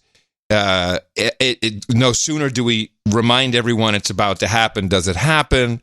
And then our producer comes in and says, no, I've been in corporate marketing here in Arkansas for 20 years, whatever he said. Never has this come up. I'll probably pitch it though. This is so much bull. I've seen nothing but Walmart payoffs all week, and it's never any other store. It's always Walmart. Hannah Haynes knew Monday was the deadline to pay for her items on layaway at the Anniston Walmart. She walked in on her lunch break to pick up her children's Christmas gifts. I said, I just want to check and see how much I owe on my layaway so I can get it off and, in time for Christmas. And she said, okay. So she pulled up my account and she said, you don't owe anything. And I said, excuse me? Haynes had heard the cashier correctly. Someone had come in earlier that day and paid for all of the items on layaway. And she said, yeah, he come in and he paid off everyone's layaway, totaling $65,000. The only thing he asked was that each person receive this paper. It reads, God loves you. Jesus paid the price. Every day I wish I could thank the anonymous person and for being so obedient. For some shoppers, this gift came at the right time. I'm grateful. I'm extremely blessed, shocked, but I'm happy. I'm about to start. Haynes says she is sure to pay it forward in honor of this Christmas miracle. Every day I'm going to wake up how can I bless someone? How can I show someone that type of love? So this was Alabama. We had it in Florida. We had it in Michigan. It's everywhere. And the story is always Walmart. Okay. I brought this up with Mimi. And I also said that we had predicted this, you in particular, about a week before the whole deluge of these stories, which came the next show, which was great timing. Because most of the time, the stuff we predict so far in advance, years before it happens, and we never get the credit we deserve. So she said, that's only because Walmart's the only place. She refuses to shop there. She hates the place. Walmart's the only place that does layaway. And then I said, no, it's not true. There's plenty of places to do. So right now, I just looked up and you can just go layaway and in Google or Bing. I binged it. And Burlington Coat Factory, Big Lots, Baby Depot, TJ Maxx. They all do it. They all Marshalls, do it. Sure. Sears, Kmart. Sears. Don't do a layaway at Sears, boy. There's nothing left of Sears. Well, I'm just saying, it's on the list. The point is that it's always Walmart. These stories, and they run these stories, and they're all feel good stories, and the stations. Two things. One, is it a native ad in all cases, or is it just good publicity, good marketing, good PR, or is it native ads in many situations? And I have to say, especially when somebody's name crops up, there's a pastor, one of them was some preacher, paid $10,000 worth of layaways for some of his people. And I'm wondering if, it's $10,000 is nothing to Walmart. You give the church $10,000, use the guy's name. He's not going to complain. It's somewhat dishonest. They run a native ad. Boom, you got some publicity. Well, everybody feel good about Walmart. The thing that bothers me inherently, and I understand that Walmart and Target, these are very important stores for poor people. I'm not dropping it for poor people because that's where you can get cheap shit from China that you essentially need for your life to continue. However, who's calling me here? Stop that. What I take issue with is this is always for the Christmas shopping, which means these people are buying. They put on layaway cheap Chinese crap as gifts. And it's especially around this time, we got to think of a number of things and what you're doing with your money and who we're helping with that. And the backdrop of this local story for me here in Austin, I really can't get all too jacked up and happy for these people who got their layaways paid off. Bill Bryce from the Downtown Austin Alliance says the Sprung shelter is still on track to be built by around March. And I think that's still realistic if things continue to come through. And right now we're starting to narrow down potential sites. The ATX Helps Coalition, that includes the Alliance and the Austin Chamber of Commerce, needs $3 million for capital costs to build it. What they have now is $50,000 from individuals, far less than they hoped for. We are talking to a number of 6-figure, 7-figure potential donors. We have had some commitments made that we're just trying to button down, and so things are rolling along. A specific site for this shelter has not yet been determined, but the Downtown Austin Alliance tells me that as a default backup plan, they could look at using the state-owned property where homeless people are currently being sheltered along 183 and Montopolis.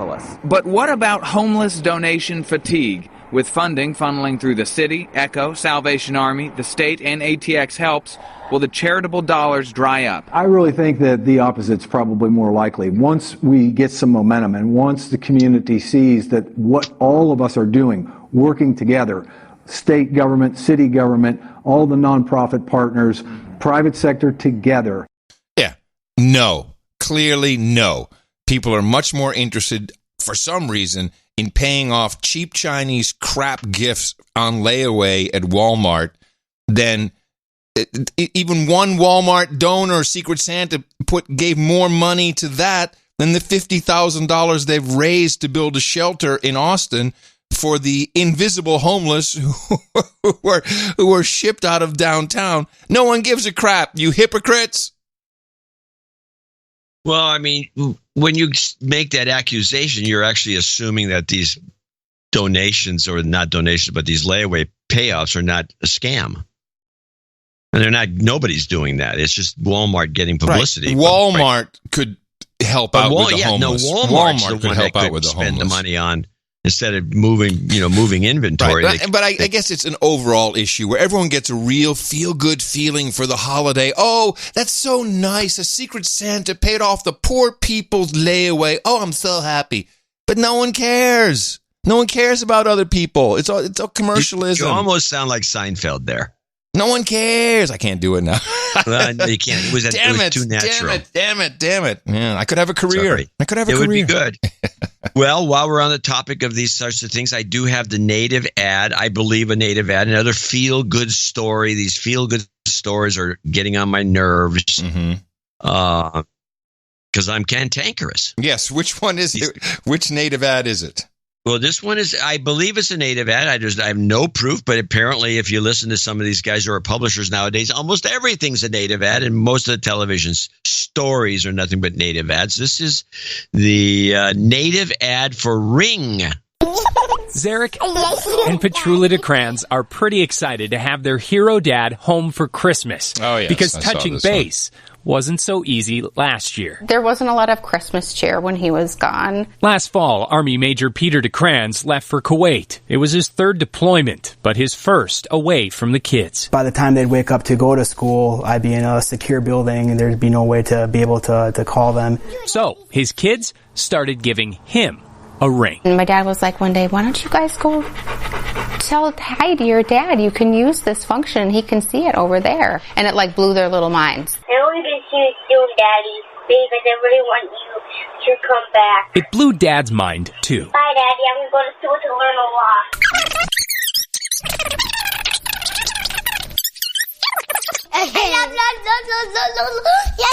My daddy. Oh my gosh, it's adorable. Yeah, and Peter is back for good. He retired from the Army just a little while ago, 20 years in. Wow. Well, we sure thank that entire family because service members are serving right now. It's a good reminder. We're grateful for his service. Yes. And they're a bit of celebrities now because this video has gone national, right? Thanks to Ring. Oh, national. Thanks to Ring. Yeah.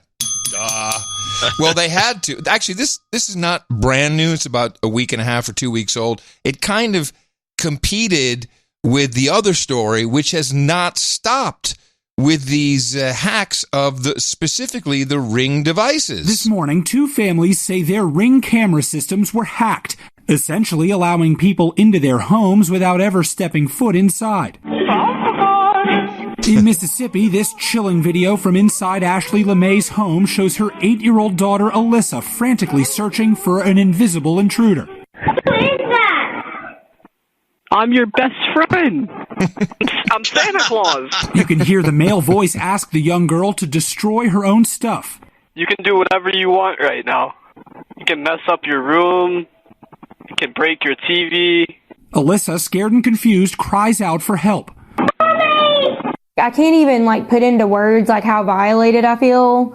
And, it really is my worst nightmare. I was keeping scared. I was even scared of my room for a few days. I'm still a little bit scared of it.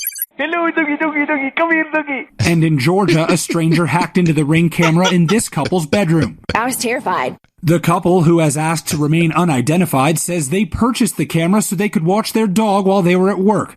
The couple, shaken by the ordeal, reported the incident to Ring. The home security system company releasing this statement. While we are still investigating this issue and are taking appropriate steps to protect our devices based on our investigation, we are able to confirm this incident is in no way related to a breach or compromise of Ring's security. The LeMay family in Mississippi has since filed a police report. Ring suggests using their two-step verification system, using strong passwords, and creating shared users on your account instead of sharing login information, all to keep your home a little bit safer. But now listen to these idiots at the end. But really scary stuff. That little girl had to be just frightened. I know. She seems to be handling it okay. Yeah, I know. Oof, really Good thing she called for her parents. Absolutely. Yeah. I mean, so they have no other commentary than, good thing she called. She's a good doobie. Good thing she called her parents. What we're seeing here is the beginning of the end. This is exactly what we deserve to have this happen to us. There was actually a podcast. Let's stop and make an even deeper analysis. For one thing, thinking you're violated because you put a camera on the internet in your house. Yeah, you are violated now. You feel so violated. By the way, I think a lot of this whole idea may have started, or some of it at least, and I think they've taken this commercial off the air. It was the Allstate Mayhem commercial. Where the guy's breaking into his car, driving over his motorcycle. Yep. Yes. He goes up to the guy's Ring doorbell. He says, "Hey, I'm going to steal your car." And the guy says, wait. And he goes and he busts up the car and he runs over the motorcycle and drives off as the guy watches from a distance. I don't know, but it seems to me that could have given somebody a good idea. Well, I believe that there was a podcast that had, and I forget the name of it. I was looking through my notes. Maybe I have it in the previous show notes. And they encouraged, I think there's also some software that will allow you to rapidly try different email username password combos on the Ring system. Maybe someone developed that. It's hitting the API somehow. And now they keep claiming that has nothing to do with the breach. Although interesting that we're not hearing this about any of the Google or the Face Bag or the Apple products. You're only hearing this about the Ring doorbell. And is it possible there's a backdoor hack? In other words, there's a master password. No, that's very possible. It's possible. A master password will do the trick. And that gets into the wild? Well, there's lots of... Sky's the limit. There's lots of technical analysis of how the Ring system actually can expose your Wi-Fi password when you're setting it up. That may not necessarily be the same. But, people use the same passwords. I think I saw a survey...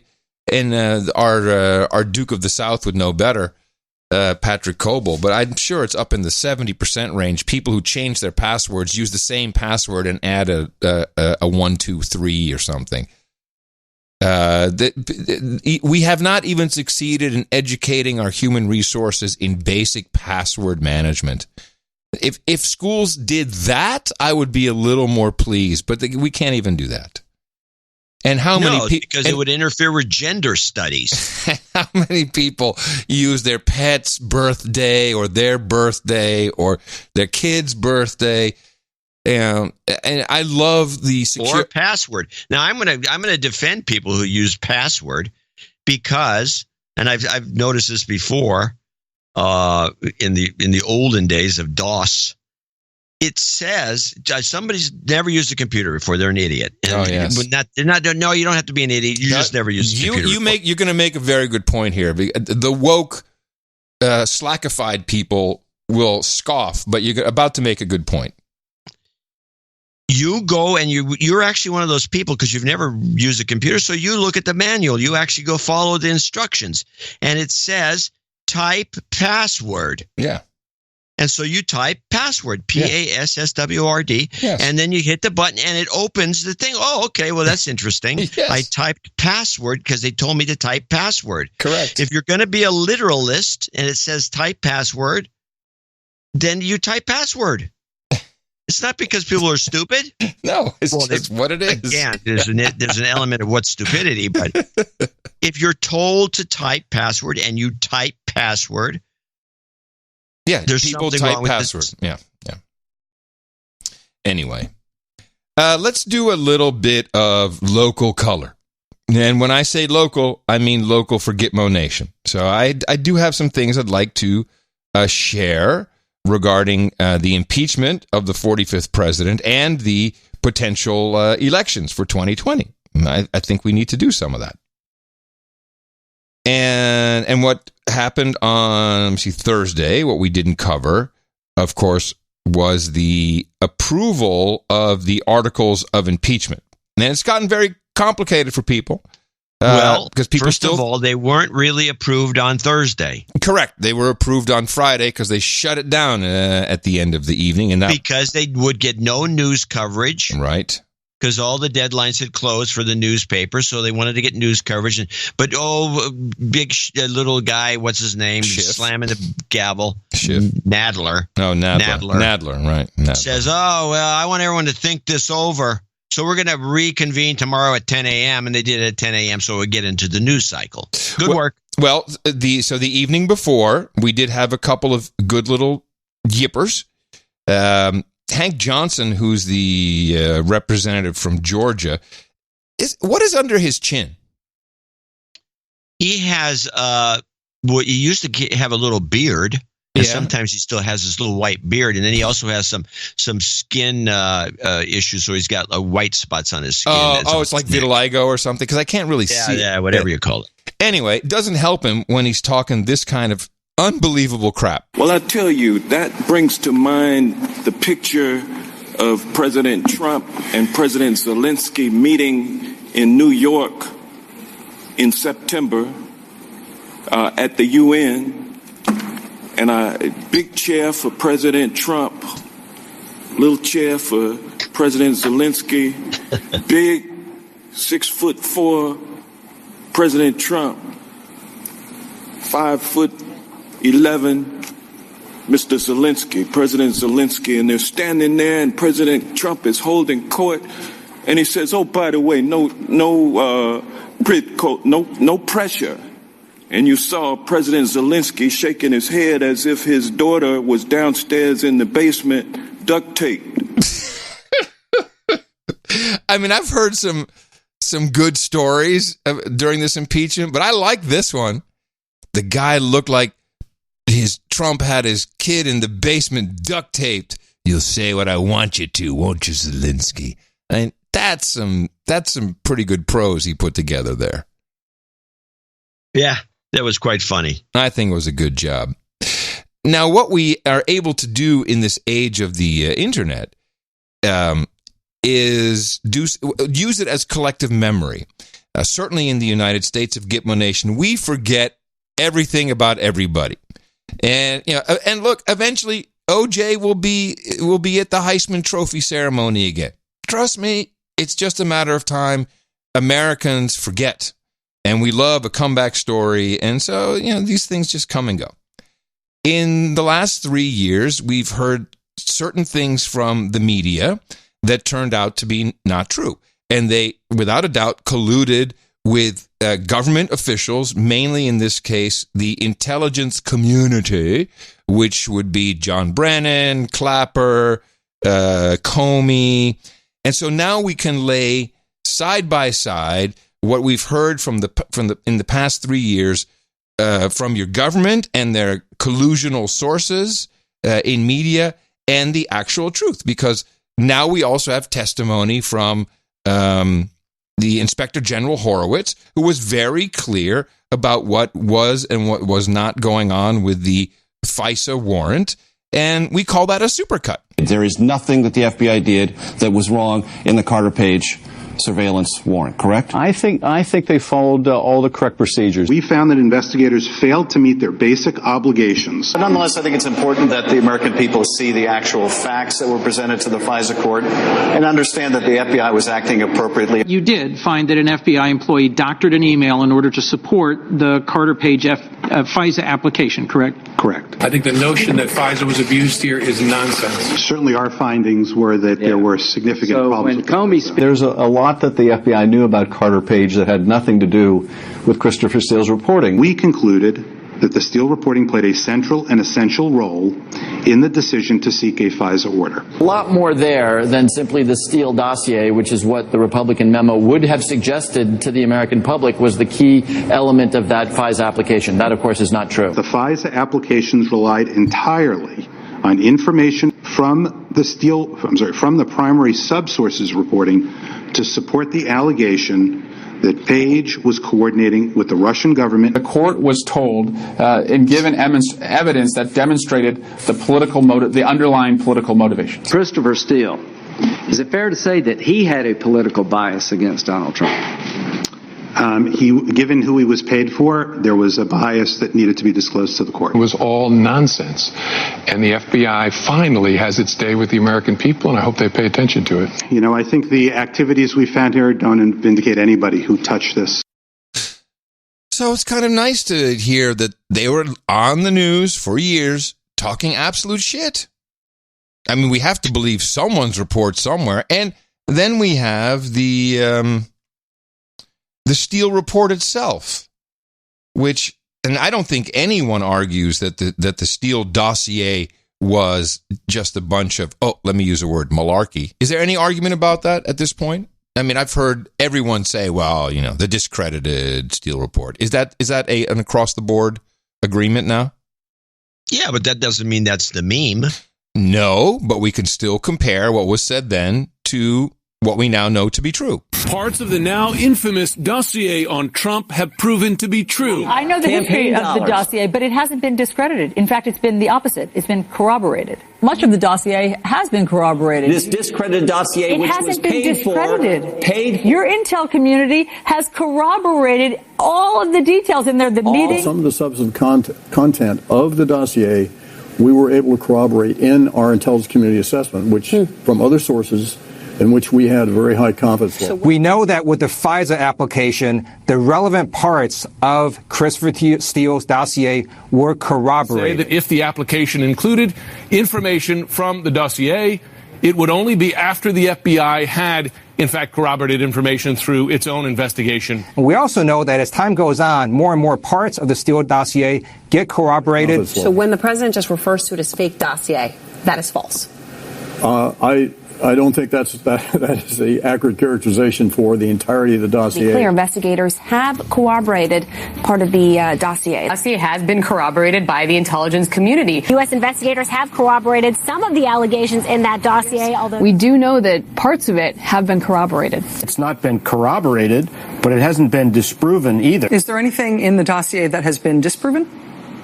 No. But not one thing has been disproven. No major thing from the dossier has been conclusively disproven. To date, none of it has been disproven, and whole big parts of it are holding up. The dossier holds up well.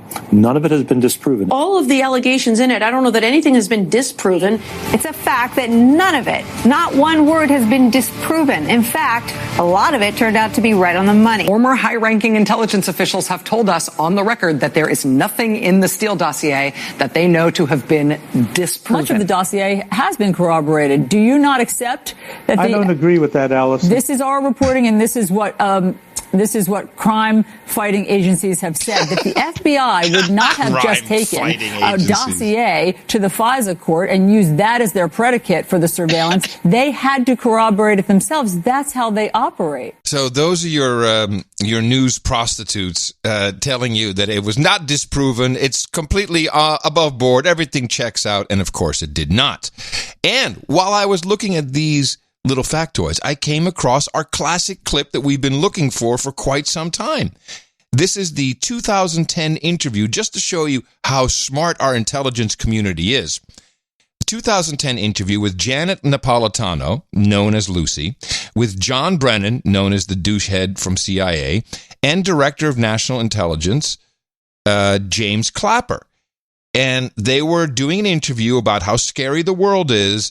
And Diane Sawyer, when she was still on ABC, refers to a big story that had just broken that morning, and this was done in the early afternoon, this interview, where 12 terrorists had been arrested in London. We all remember the story, 12 terrorists arrested, and this is how it went down during that interview. We wondered, how did they stay in control with so much information coming in every day? For instance, the afternoon of our interview, the day's news had been filled with the terror arrest, 12 people in London just that morning. But when we asked the director of intelligence... London, how serious is it? Any implication that it was coming here? Any of the things that they have seen were coming here?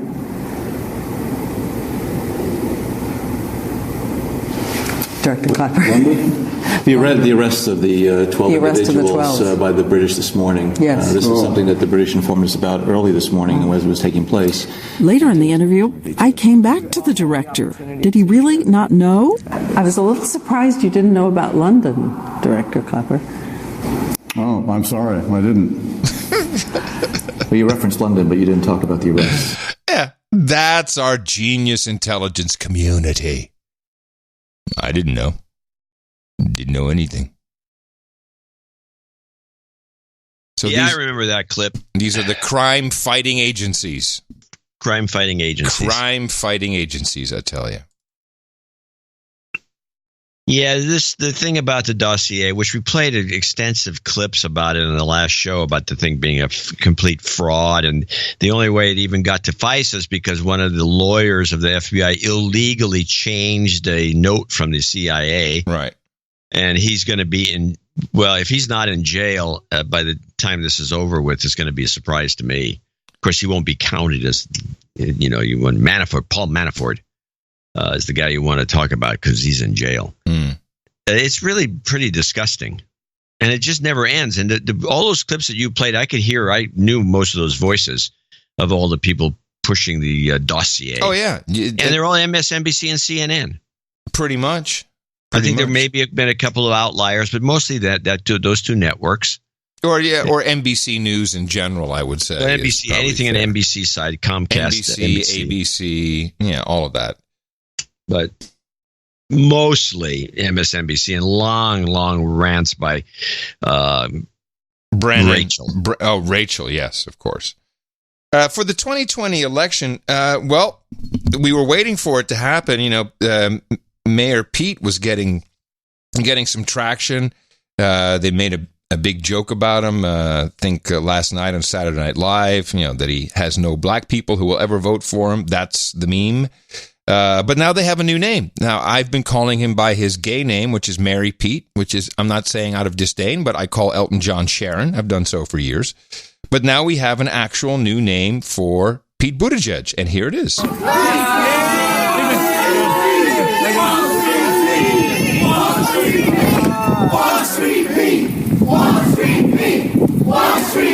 Wall Street Pete is his new name. This is what the activists are yelling at him, who I'm sure are Bernies, but it's the Wall Street Pete.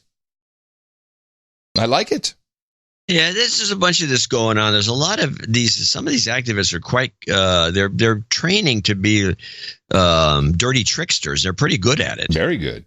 They had this thing that went. The Bloomberg thing went on where they did it was a takeoff. It was again another attack on Pete. They set up a bunch of guys to make it look like it was a Bloomberg rally, and then they played some song and they yelled Bloomberg. I have a clip of this song. Oh, I missed this. Oh yeah, this is pretty funny. They're doing the dance, but the only difference between the Pete Buttigieg and the Bloomberg dance, besides the Bloomberg thing being set up by some dirty trickster, probably a Bernie guy, was that out of the blue it did yell Bloomberg in the middle of the. Here plays the Bloomberg clip.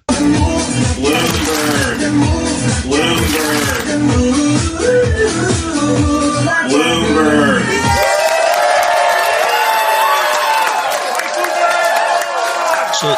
So the whole clip was this some disco song, and then this guy yelling Bloomberg every so often. And they're doing the pointing and the lousy dancing. Is all a mockery of the Pete Buttigieg dancers. Well, except the funny part was this droll Bloomberg. Bloomberg actually is under a little bit of fire for his own news organization. 2 clips. Bloomberg News is a global media giant. 2,700 journalists around the world, a TV network, a magazine, all of whom will now be handcuffed in covering their boss's presidential campaign. But does that trust extend to the company Mike Bloomberg built, which limited coverage of its founder when he ran New York City? Editor-in-Chief John Micklethwaite told the staff yesterday, "We will continue our tradition of not investigating Mike and his family and foundation. That prohibition extends to Bloomberg's rivals because we cannot treat Mike's Democratic competitors differently. But, and this raises the appearance of partisanship, the company will continue to investigate President Trump. It's not clear whether Trump's family would also be fair game as opposed to Joe Biden's son. The company will largely limit its coverage to Bloomberg's speeches, policies, and polls. An initial story said he's offering his own mix of moderate policy stances and experience in business, government, and philanthropy as a way to beat Trump." So the way that he explained this is quite interesting, although I don't necessarily disagree. It's not a good look for someone running on the Democratic ticket. I think it also goes without saying he's no fan of yours. He recently said, "Mini Mike Bloomberg has instructed his third-rate news organization not to investigate him or any Democrat, but to go after President Trump only." You've got a nickname already. What's your response to what Well, I don't know that I would accept the nickname. I think people have said to me, "How can you investigate yourself?" And I said, "I don't think you can." But even your own news reporters have complained. They think it's unfair that they're not allowed to investigate other Democratic candidates because their boss is in the race. You just have to learn to live with some things. Okay. They get a paycheck And it comes from the company and from the company that I started, not running at the moment, turned it over to somebody else to do that. But with your paycheck comes some restrictions and responsibilities. Shut up, Noodle Boy. You're not reporting on me. Very few people would say that. I love it. It's like, no, I think he's just being honest, but I think he's being naive. Very naive. This is not something you can just say like that. Will not work. Tracking the swoop. We have a few more interesting data points that Hillary still may be entering the race. Witness the new documentary. I want to vote for a woman, just not that woman. Her greatest strength is her greatest weakness. She's unlikable because she's unlikable. She's so smart, people always believe there is some deviousness. I provoked strong opinions. What you see is what you get. Arthur. I said, I really want to marry you, but you shouldn't marry me. Chelsea put herself between us and held both our hands, trying to keep us together.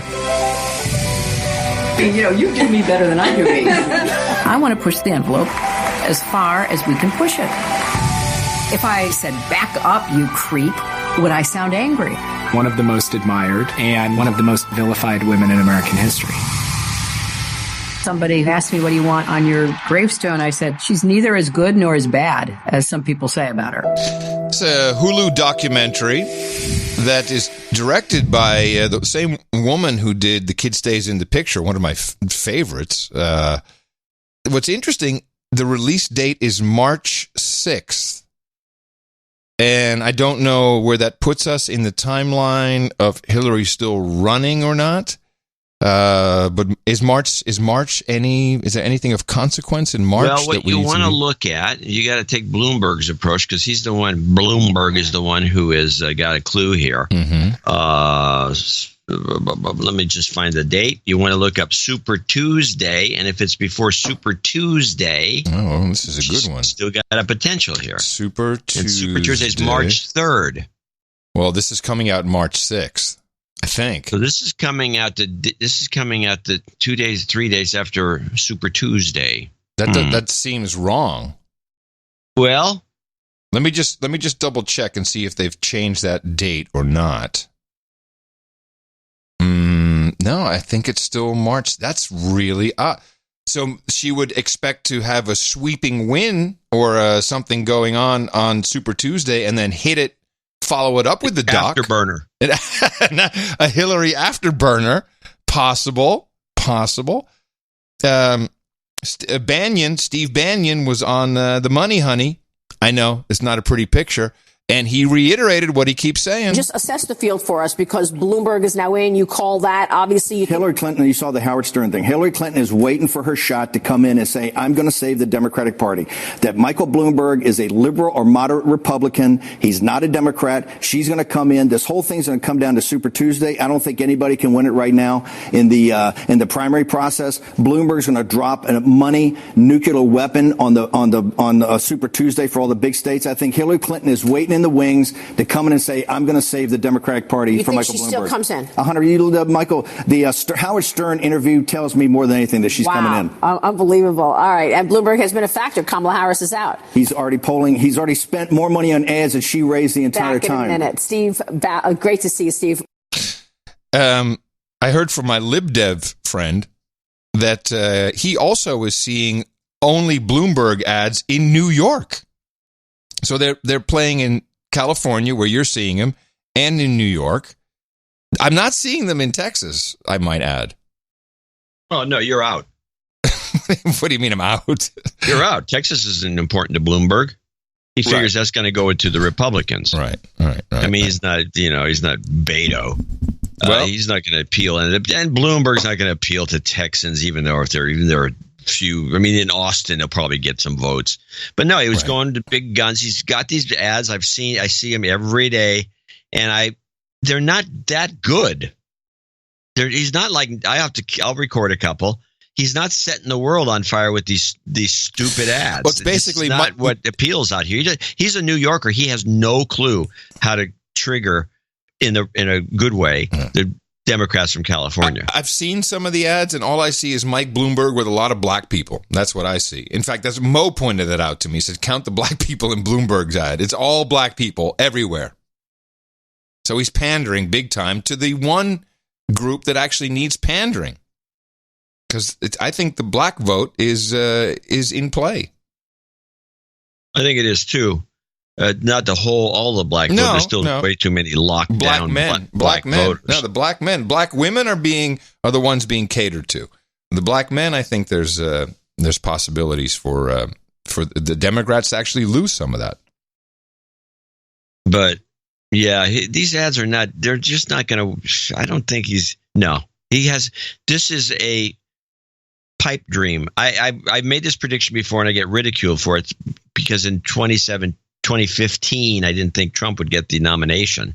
Yes, we know. But because there's a number of people out there that keep mentioning that in the mouse comment from 1984. But I'm going to say that Bloomberg hasn't got a shot at this. I don't see where's the route. I don't see it. Well, who's going to vote for this guy? He's a rich billionaire from New York. We already got one. He's in the White House.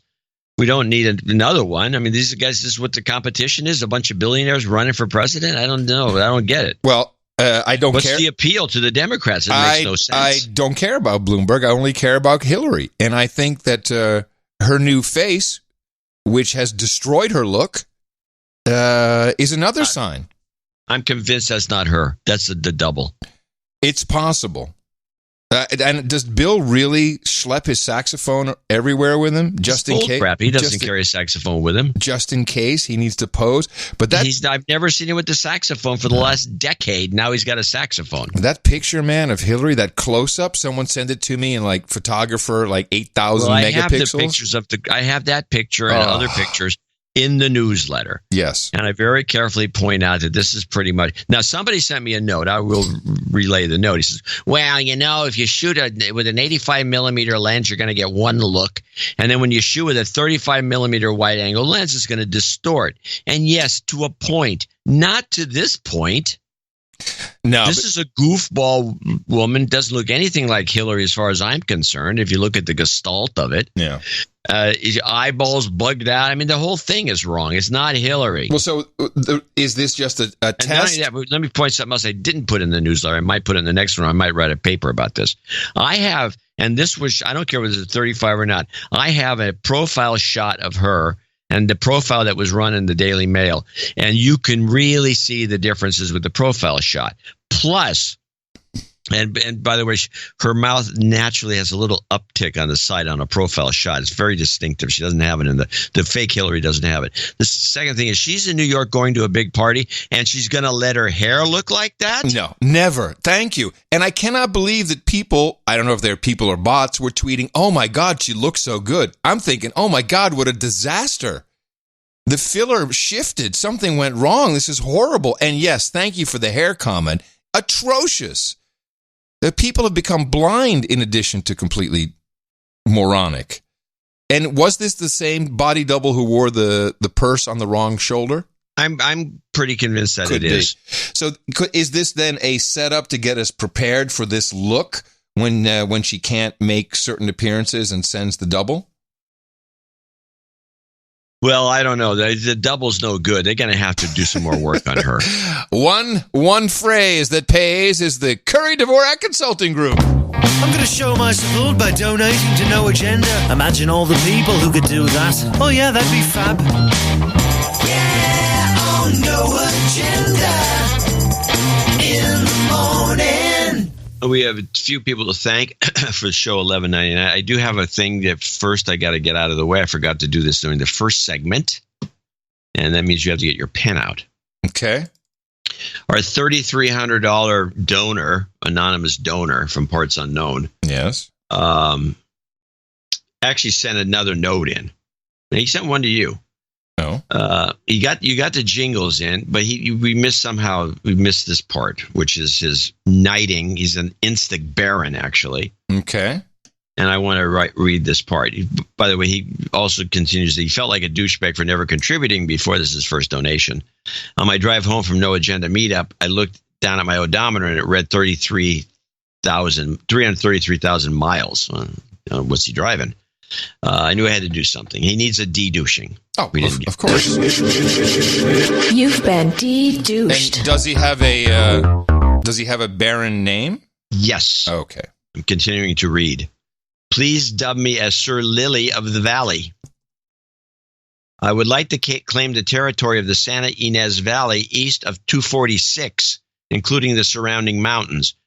Now, he thinks he's got a beef with Slammer. DH Slammer. He needs that resolved if there's an issue, so he doesn't know. But he does say for the roundtable, he has a request.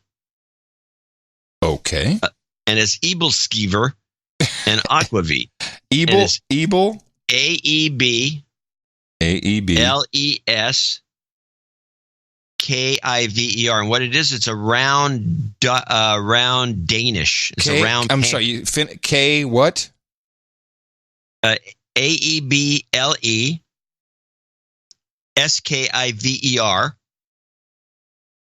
Yeah. Ebelskiver. And Aquavit. I do have the pronunciation guide here. I have on the list of clips pronouncing Evilskiver pastry. Evilskiver. You want to play the clip? You have a... Oh, I'm sorry. I didn't realize you had that. Where do I find this? Pronunciation is the keyword. Got it. Evilskiver. Evilskiver. Evilskiver. Evilskiver.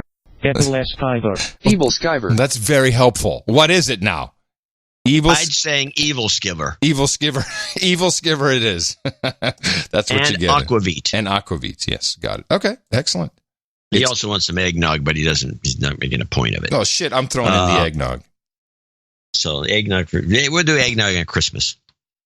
Anyway, so that needs to be clarified so he gets his full knighting and credits and he needs to be on the list. Okay, good. I'm glad. He just sent that in. We're Johnny on the spot here, making it happen. Making it go. Very good. Now we have, actually sent it in earlier. Robert Doland starts off our list of producers, regular producers, $120.90 in Shelby Townsend, Michigan.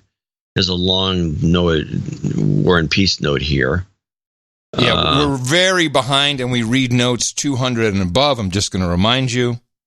David Nixon comes up with $112. We'll read through there, see if there's anything. Tommy Barnes in Midland, Texas, 100. This list is not that big. The big list was the first one.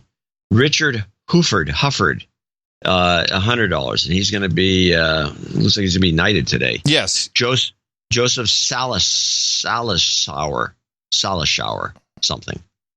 100. Kurt Kubel in Wayzata, Minnesota, 9911. This is interesting. That used to be a home of one of the early CD-ROM producers. Oh, big really? Time. Ronald Schul, 8008. Wait a minute. Wait, that's why we've never heard of it. We've never heard of Wayzata.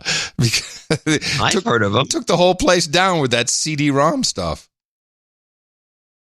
He says he wasn't getting credit for his boob donations. Who, Robert? This is Ronald? No, Ronald Schul. Ronald? Oh? 8008. Huh.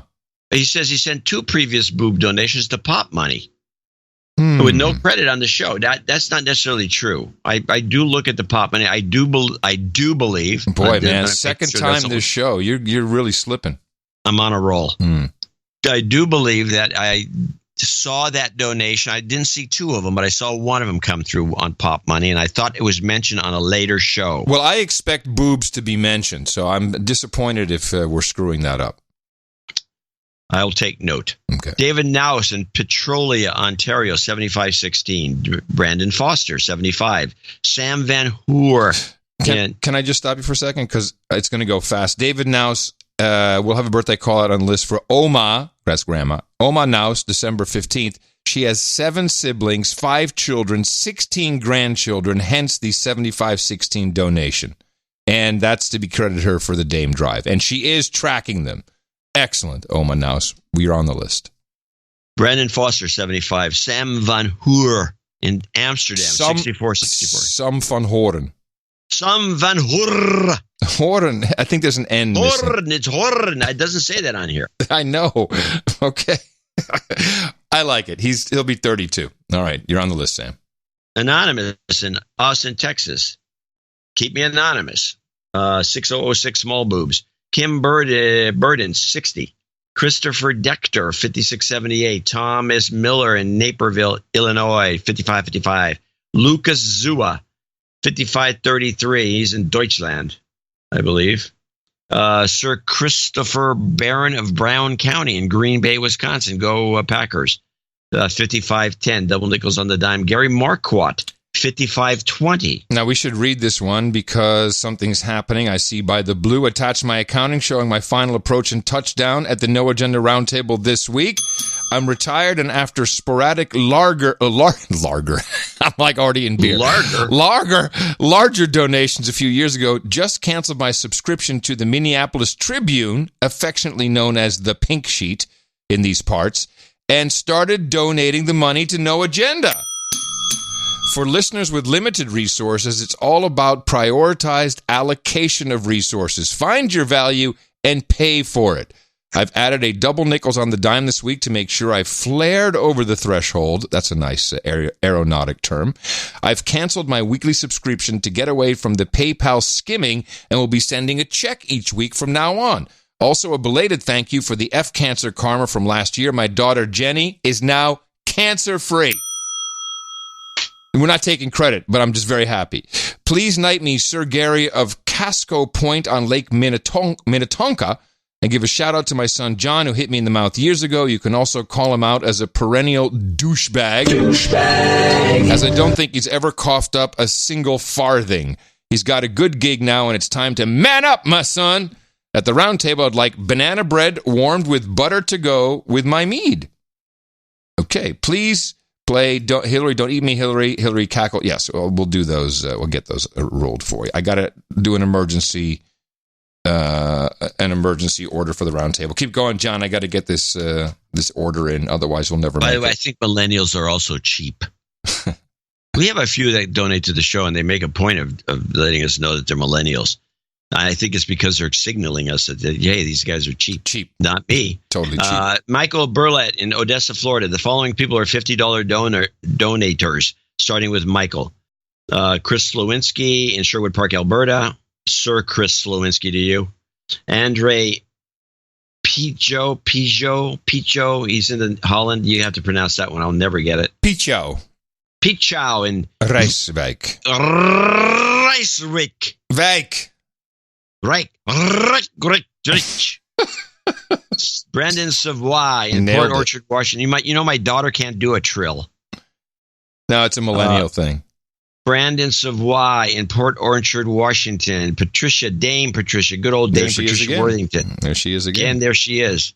She's a Viscountess in Miami. Mark Johnson in Aurora, Colorado. Adrian Ramos in parts unknown. And last but not least, Sir, I believe, Kyle Meyer in Atlanta, Georgia. I want to thank all these folks for producing Show 1199. And we also want to thank everyone who, under their donation amounts, that also contributed to keeping the show going. And it's really you that keeps the show alive.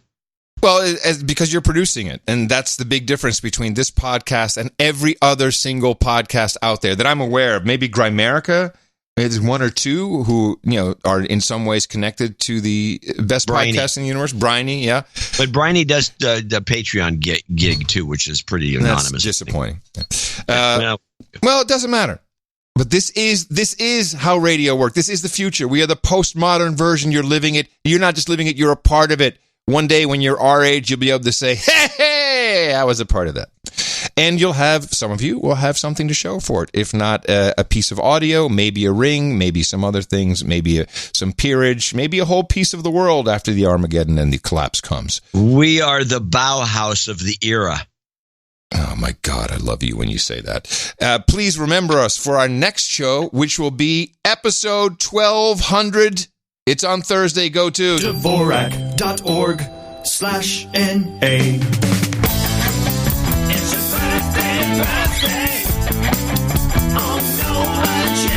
Here's your list for December 15th, 2019. As we start to round out the year, we've got Viscountess Dame Patricia Worthington.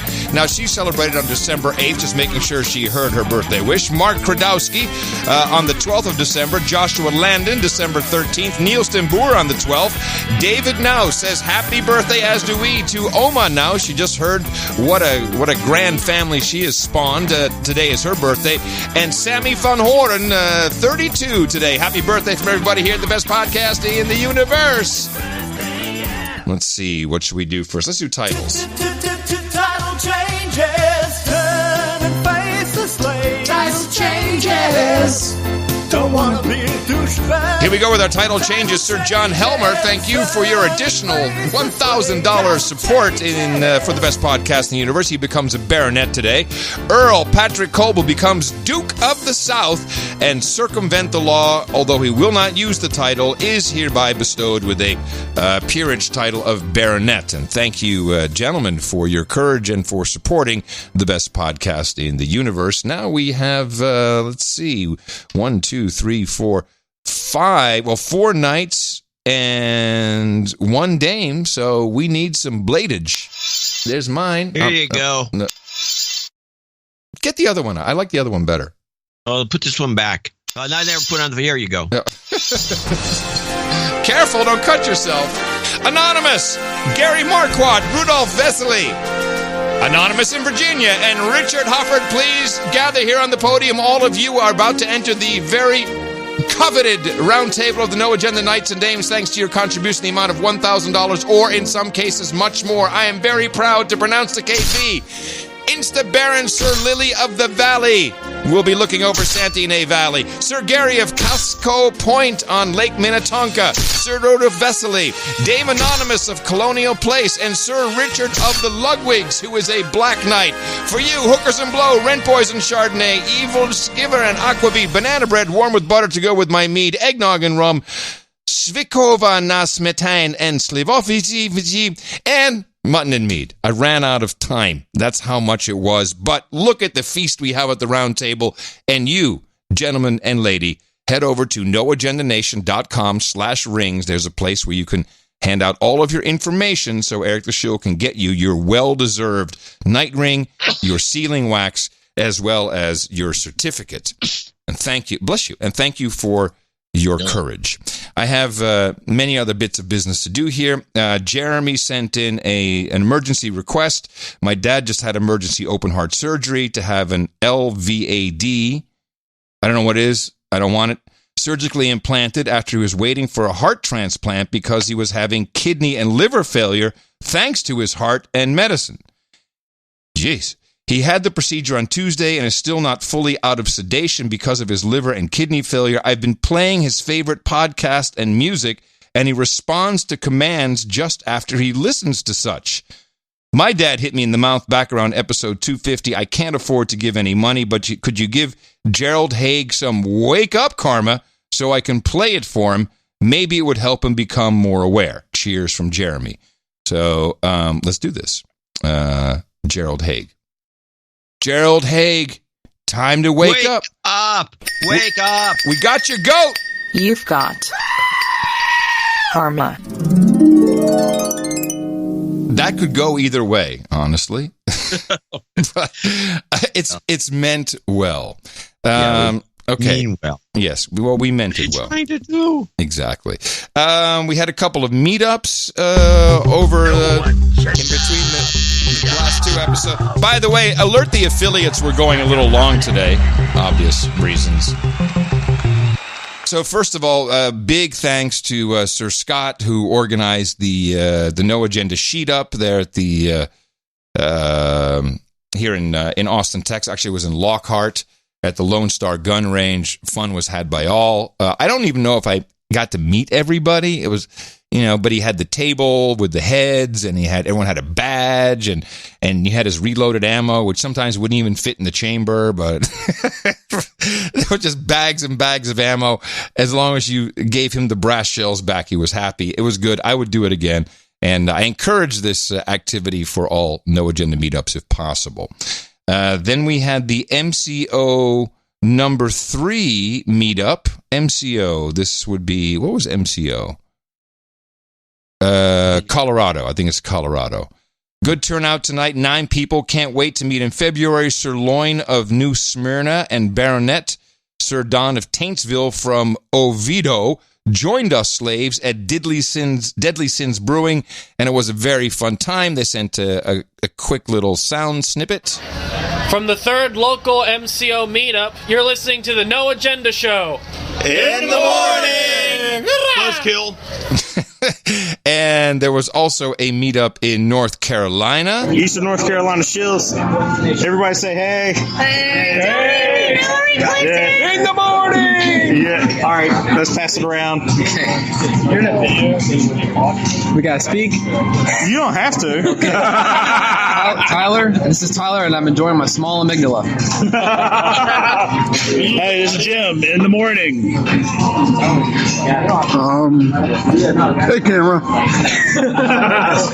Shut up, slaves. In the morning, Adam and John, Gitmo Nation. Don't eat me, Hillary.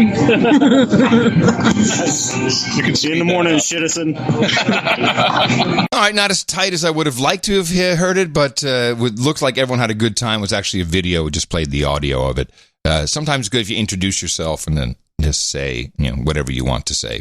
Love these meetups. This is good, and we have some more on the books for Thursday. This coming Thursday, Charleston, South Carolina holiday meetup. That will be at 5:30 at the Edmonds Cask Brewing Company. On Friday, the 20th, the inaugural meetup of the Southern Shillanoisans. There we go. The Southern Shillanoisans, that will be at Quattro's in Carbondale, Illinois. Join us as our amygdala shrink in untriggered conversational bliss.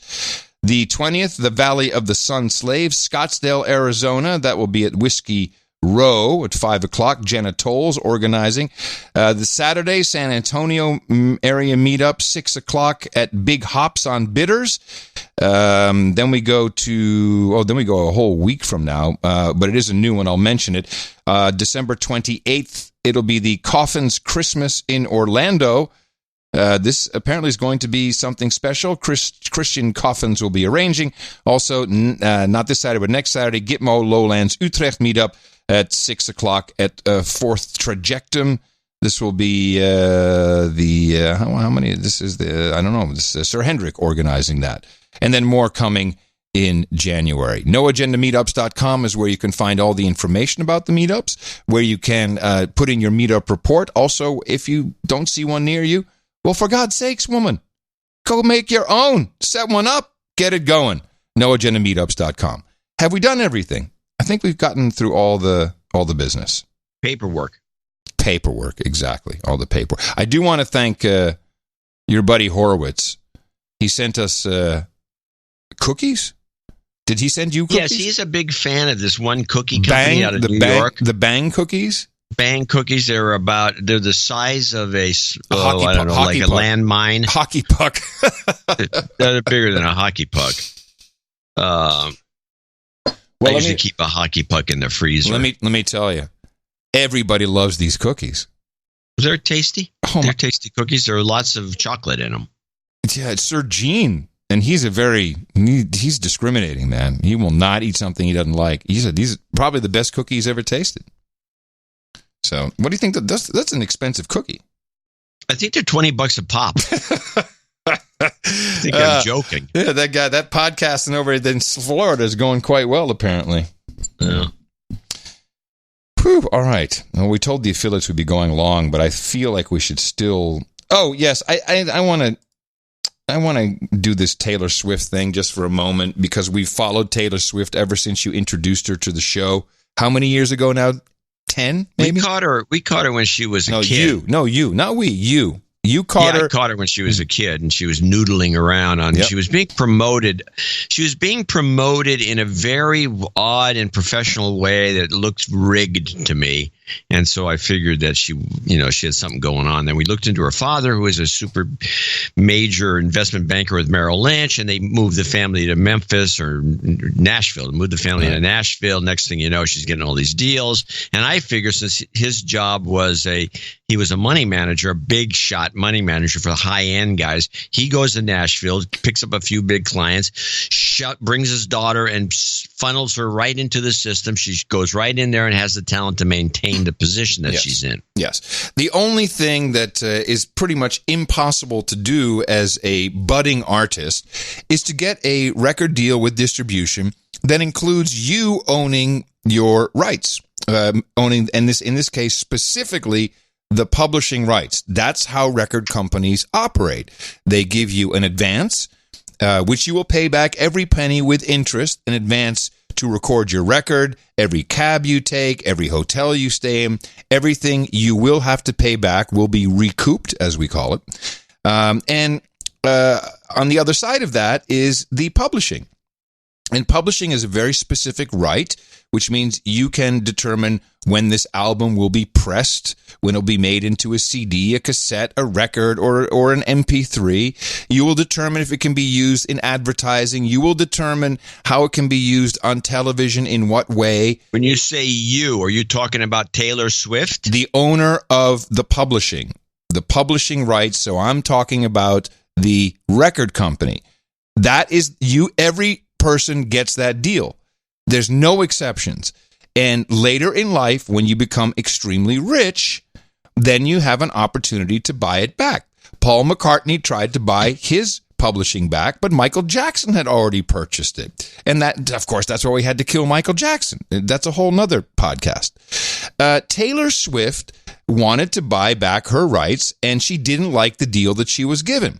The deal that the owner of her publishing rights gave was, well, I'll let you buy back one album for every album you give me a piece of, which is one way of doing it, but she clearly was not in a position to negotiate for the price that they wanted for her catalog. And by now she owns her own publishing with this new record, but her old work, her very successful work, was up for sale, and she just couldn't afford it. In fact, the people who purchased it have a lot of money. George Soros, the Carlyle Group, and some other bunch of jamokes. And they saw the opportunity of making money on this money in the future. So Taylor Swift goes on the Billboard Women in Music, where she receives some accolade for being fabulous, which I completely agree with. I'm a Swiftie in heart. I love her songs. I love what she does. But what she did here is bullshit. My entire catalog was sold to Scooter Braun's Ithaca Holdings in a deal that I'm told was funded by the Soros family, 23 Capital, and the Carlyle Group. Yet, to this day, none of these investors have ever bothered to contact me or my team directly to perform their due diligence on their investment in me. Which is where she's just completely off. They know the investment. They know what this is worth. Do due diligence on her. This is nonsense. This is like you take out a mortgage at a bank, and then the bank sells the mortgage to somebody else in New York, and now they bundle the mortgages. Very good analogy. You're still paying. I don't have the bankers coming over to the house doing due diligence on me. Because she's lying. To ask how I might feel about the new owner of my art. We don't care. You don't own it, Taylor. The music I wrote, the videos I created, photos of me, my handwriting, my album designs.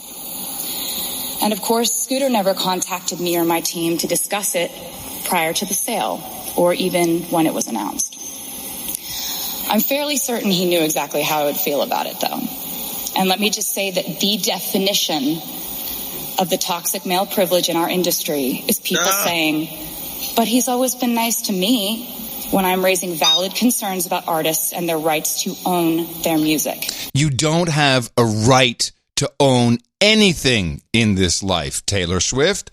And this is so disingenuous, it almost makes me want to turn in my Swiftie card. I'm very disappointed that you then also had to disparage men And I know a lot of women in the music industry who are just as gratuitous. shit. Well, the whole Empire TV shows can be said to be about women. The gratuitous disparaging of men just to get a couple extra pops on the charts. Yeah. Was gross. Very and we have supported Tay-Tay from day one almost. How do you feel about this, John, being a Swiftie of the First Order? I've never really been a Swiftie. I personally think that she's maybe done maybe 5 decent songs that are kind of okay. And the rest of her stuff, I'm not a big fan of her stuff. I think she's a talented marketing person. And this is part of her marketing that she's doing now. This is a marketing scheme. And she's working an angle. Well, I'm very disappointed by it. And I just want people to understand how it works. And she's pretending that she has some rights in this. No, not true. All right. Sorry, I wanted to take us out on a high note, but I can't because I'm just so angry. Okay, well, I've got 2 things I wanted to get out of the way, but before we do that, I would like to get this Al Green clip out of the way so people know that this whole impeachment thing is a scam. And this is Al Green if the Senate does not convict. So I do believe... You've said it twice so far this show, so that's why you clipped this and you just couldn't get it out of your brain. So I do believe that if the Senate does not convict, other articles of impeachment may be considered. Currently, we're considering 2 articles of impeachment, abuse of power and obstruction of Congress. But there's much more to be considered. And it is my opinion that we will still have work to do if the Senate does not convict. Now, what the hell is he talking? What is he saying now? They're going to re-impeach. So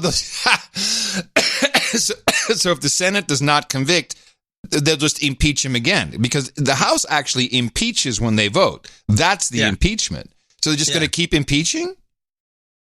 Well, this brings up the question about in England, the Parliament had used to have a king. There used to be kings that would reintroduce bills. This is kind of what the EU does with you vote. Yeah, you vote again. You didn't do it right. Vote again. You didn't do it right, idiot. They may have to enact legislation because this group of creeps, I'll call them, they're just going to re-impeach him. And there's been 2 or 3 people that have said that this is going to happen. They'll just re-impeach him, and they'll keep doing it. So the whole House is going to be tied up.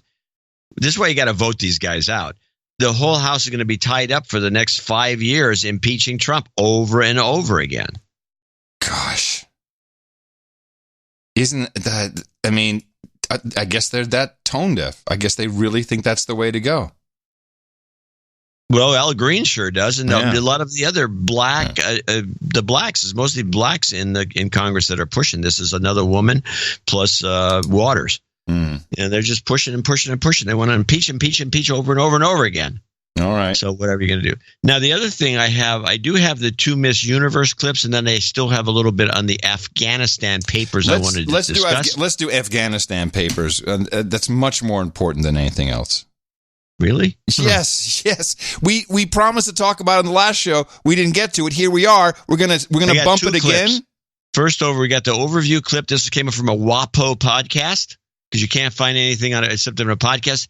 And she kind of explains what happened. And then we have the second clip, which includes a couple of some of the stuff they uncovered, which are old recordings. The war in Afghanistan is now entering its 19th year, making it the longest-running war in U.S. history. I covered the Pentagon for several years as a beat reporter. That is Craig Whitlock. And I was a foreign correspondent before that. I would go to Afghanistan sometimes. And one thing you would always hear commanding generals say is, we're making progress, or we're turning the corner. The past 8 months have seen important but hard-fought progress in Afghanistan. Since I spoke to you almost 16 months ago, we have made much progress. 2011 was a real turning point. But we are at a crucial turning point. I think it's possible that by the end of this year, we will have turned a corner. This would happen month after month, year after year. Now, last night, I gave a speech in which I said that we have turned a corner. So I wouldn't suggest to you that we have turned the corner But I will say we've come a long way since 2003. You never hear the commanding general say, we're losing. First, let me just say that we're not losing a war out here by any means. Or the war's not going well. I feel like, we're making some steady progress. I think we have turned the corner.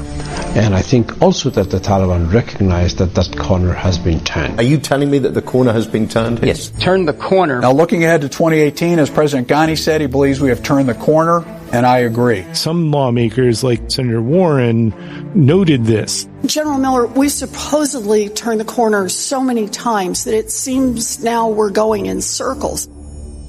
Since the start of the war, that has been the official line from the government.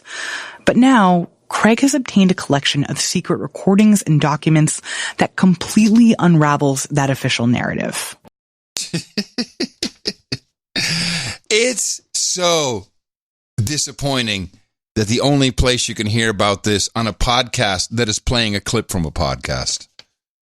It's pathetic. $2 trillion, 2,500 lives of our American lives, 5,000 wounded. How many dead in Afghanistan? The wounded is way over 5,000. U.S. Over 20,000. U.S. Yeah, wounded. I'm saying the U.S. one is way over 20,000. Oh, really? Jeez. Now, this guy spent 3 years because he knew about these recordings, and they're all debriefings. Yes. Of all the generals and everybody that passed through, and all the recordings are the same. They're all, no, we're losing our ass. This is stupid. We're just wasting money. This is not going anywhere. We're not changing anybody's opinions. This is dumb. And they can't get this into the public domain. And now they're going to I'm only going to play 30 seconds of some of the recordings.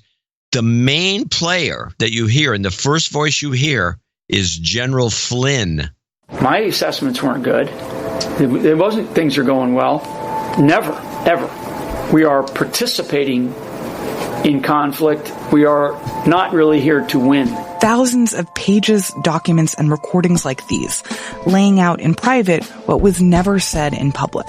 They really do bring to mind the Pentagon Papers, which were the Defense Department's top secret history of the Vietnam War. To me, this is kind of like the Vietnam effect. After 15 years and counting in Afghanistan, I don't think we're any better organized than we were back then.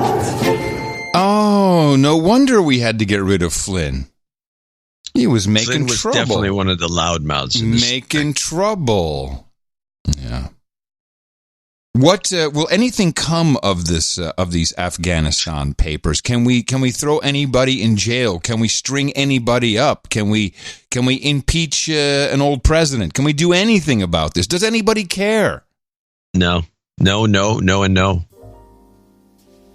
I mean, we care on our show. Yeah, we care a lot actually, but and really people should look into it. And it's being downplayed because, oh, my God, we got to impeach the president who wants to get us out of Afghanistan. And maybe that's part of the reason they want to impeach him, because if you get out, then they start doing the analysis. And then all of a sudden it turns out that everybody was a screw up. So you stay in. You just stay in forever. Stay in and you're forever. fine. Nobody gets busted. We will be here once again with you on Thursday, episode 1200. 1,200 episodes of your best podcast in the universe. Could not be proud of the work we've all done together, producers.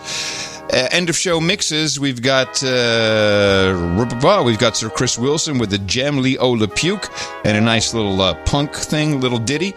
Grumpy Old Ben's will be talking about operating systems on No Agenda Stream next, and coming to you from Opportunity Zone 33 here in the frontier of Austin, Texas, FEMA Region number 6 on the governmental maps. In the morning, everybody, I'm Adam Curry. And from northern Silicon Valley, where we're an hour late, just like the Zephyr, I'm John C. Dvorak. Remember us at Dvorak.org/NA. Can't wait to meet you all for episode 1200 of the show you produced. Until then, adios, mofos and such!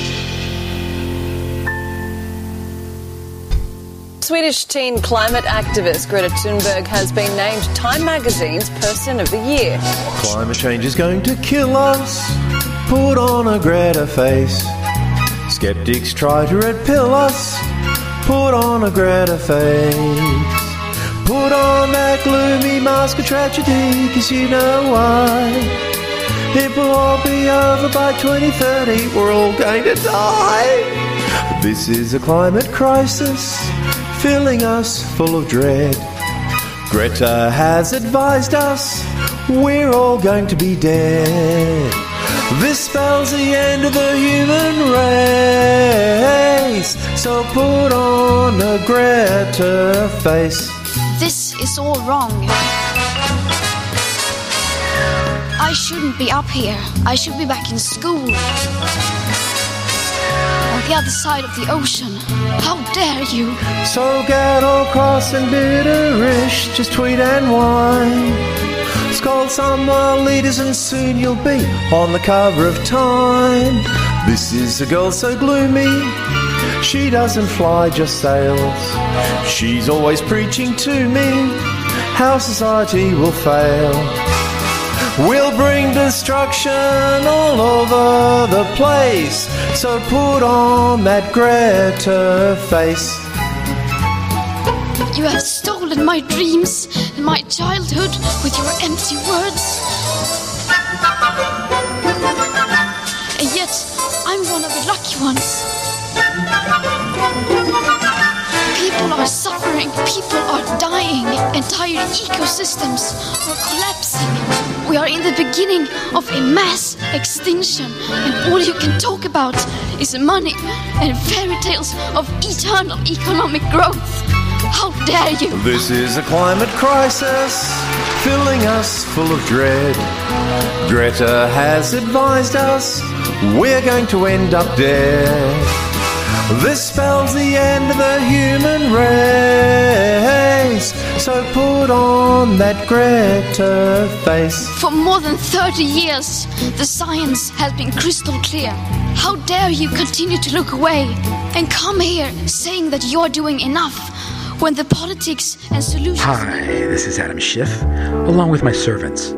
Staffers, just taking a break from writing up subpoenas for phone records, maybe yours, to say, all I want for Christmas is Trump's impeachment, Trump's impeachment, Trump's impeachment. Gee, if I could only get Trump's impeachment, then I could wish you Merry Christmas. Been so long since this started, was hanging up 2016 Christmas wreath. Gosh, oh gee, Nancy Pelosi still had her original teeth. All I want for Christmas is Trump's impeachment, Trump's impeachment, Trump's impeachment. Gee, if I could only pass Trump's impeachment, then I would wish you Merry Christmas.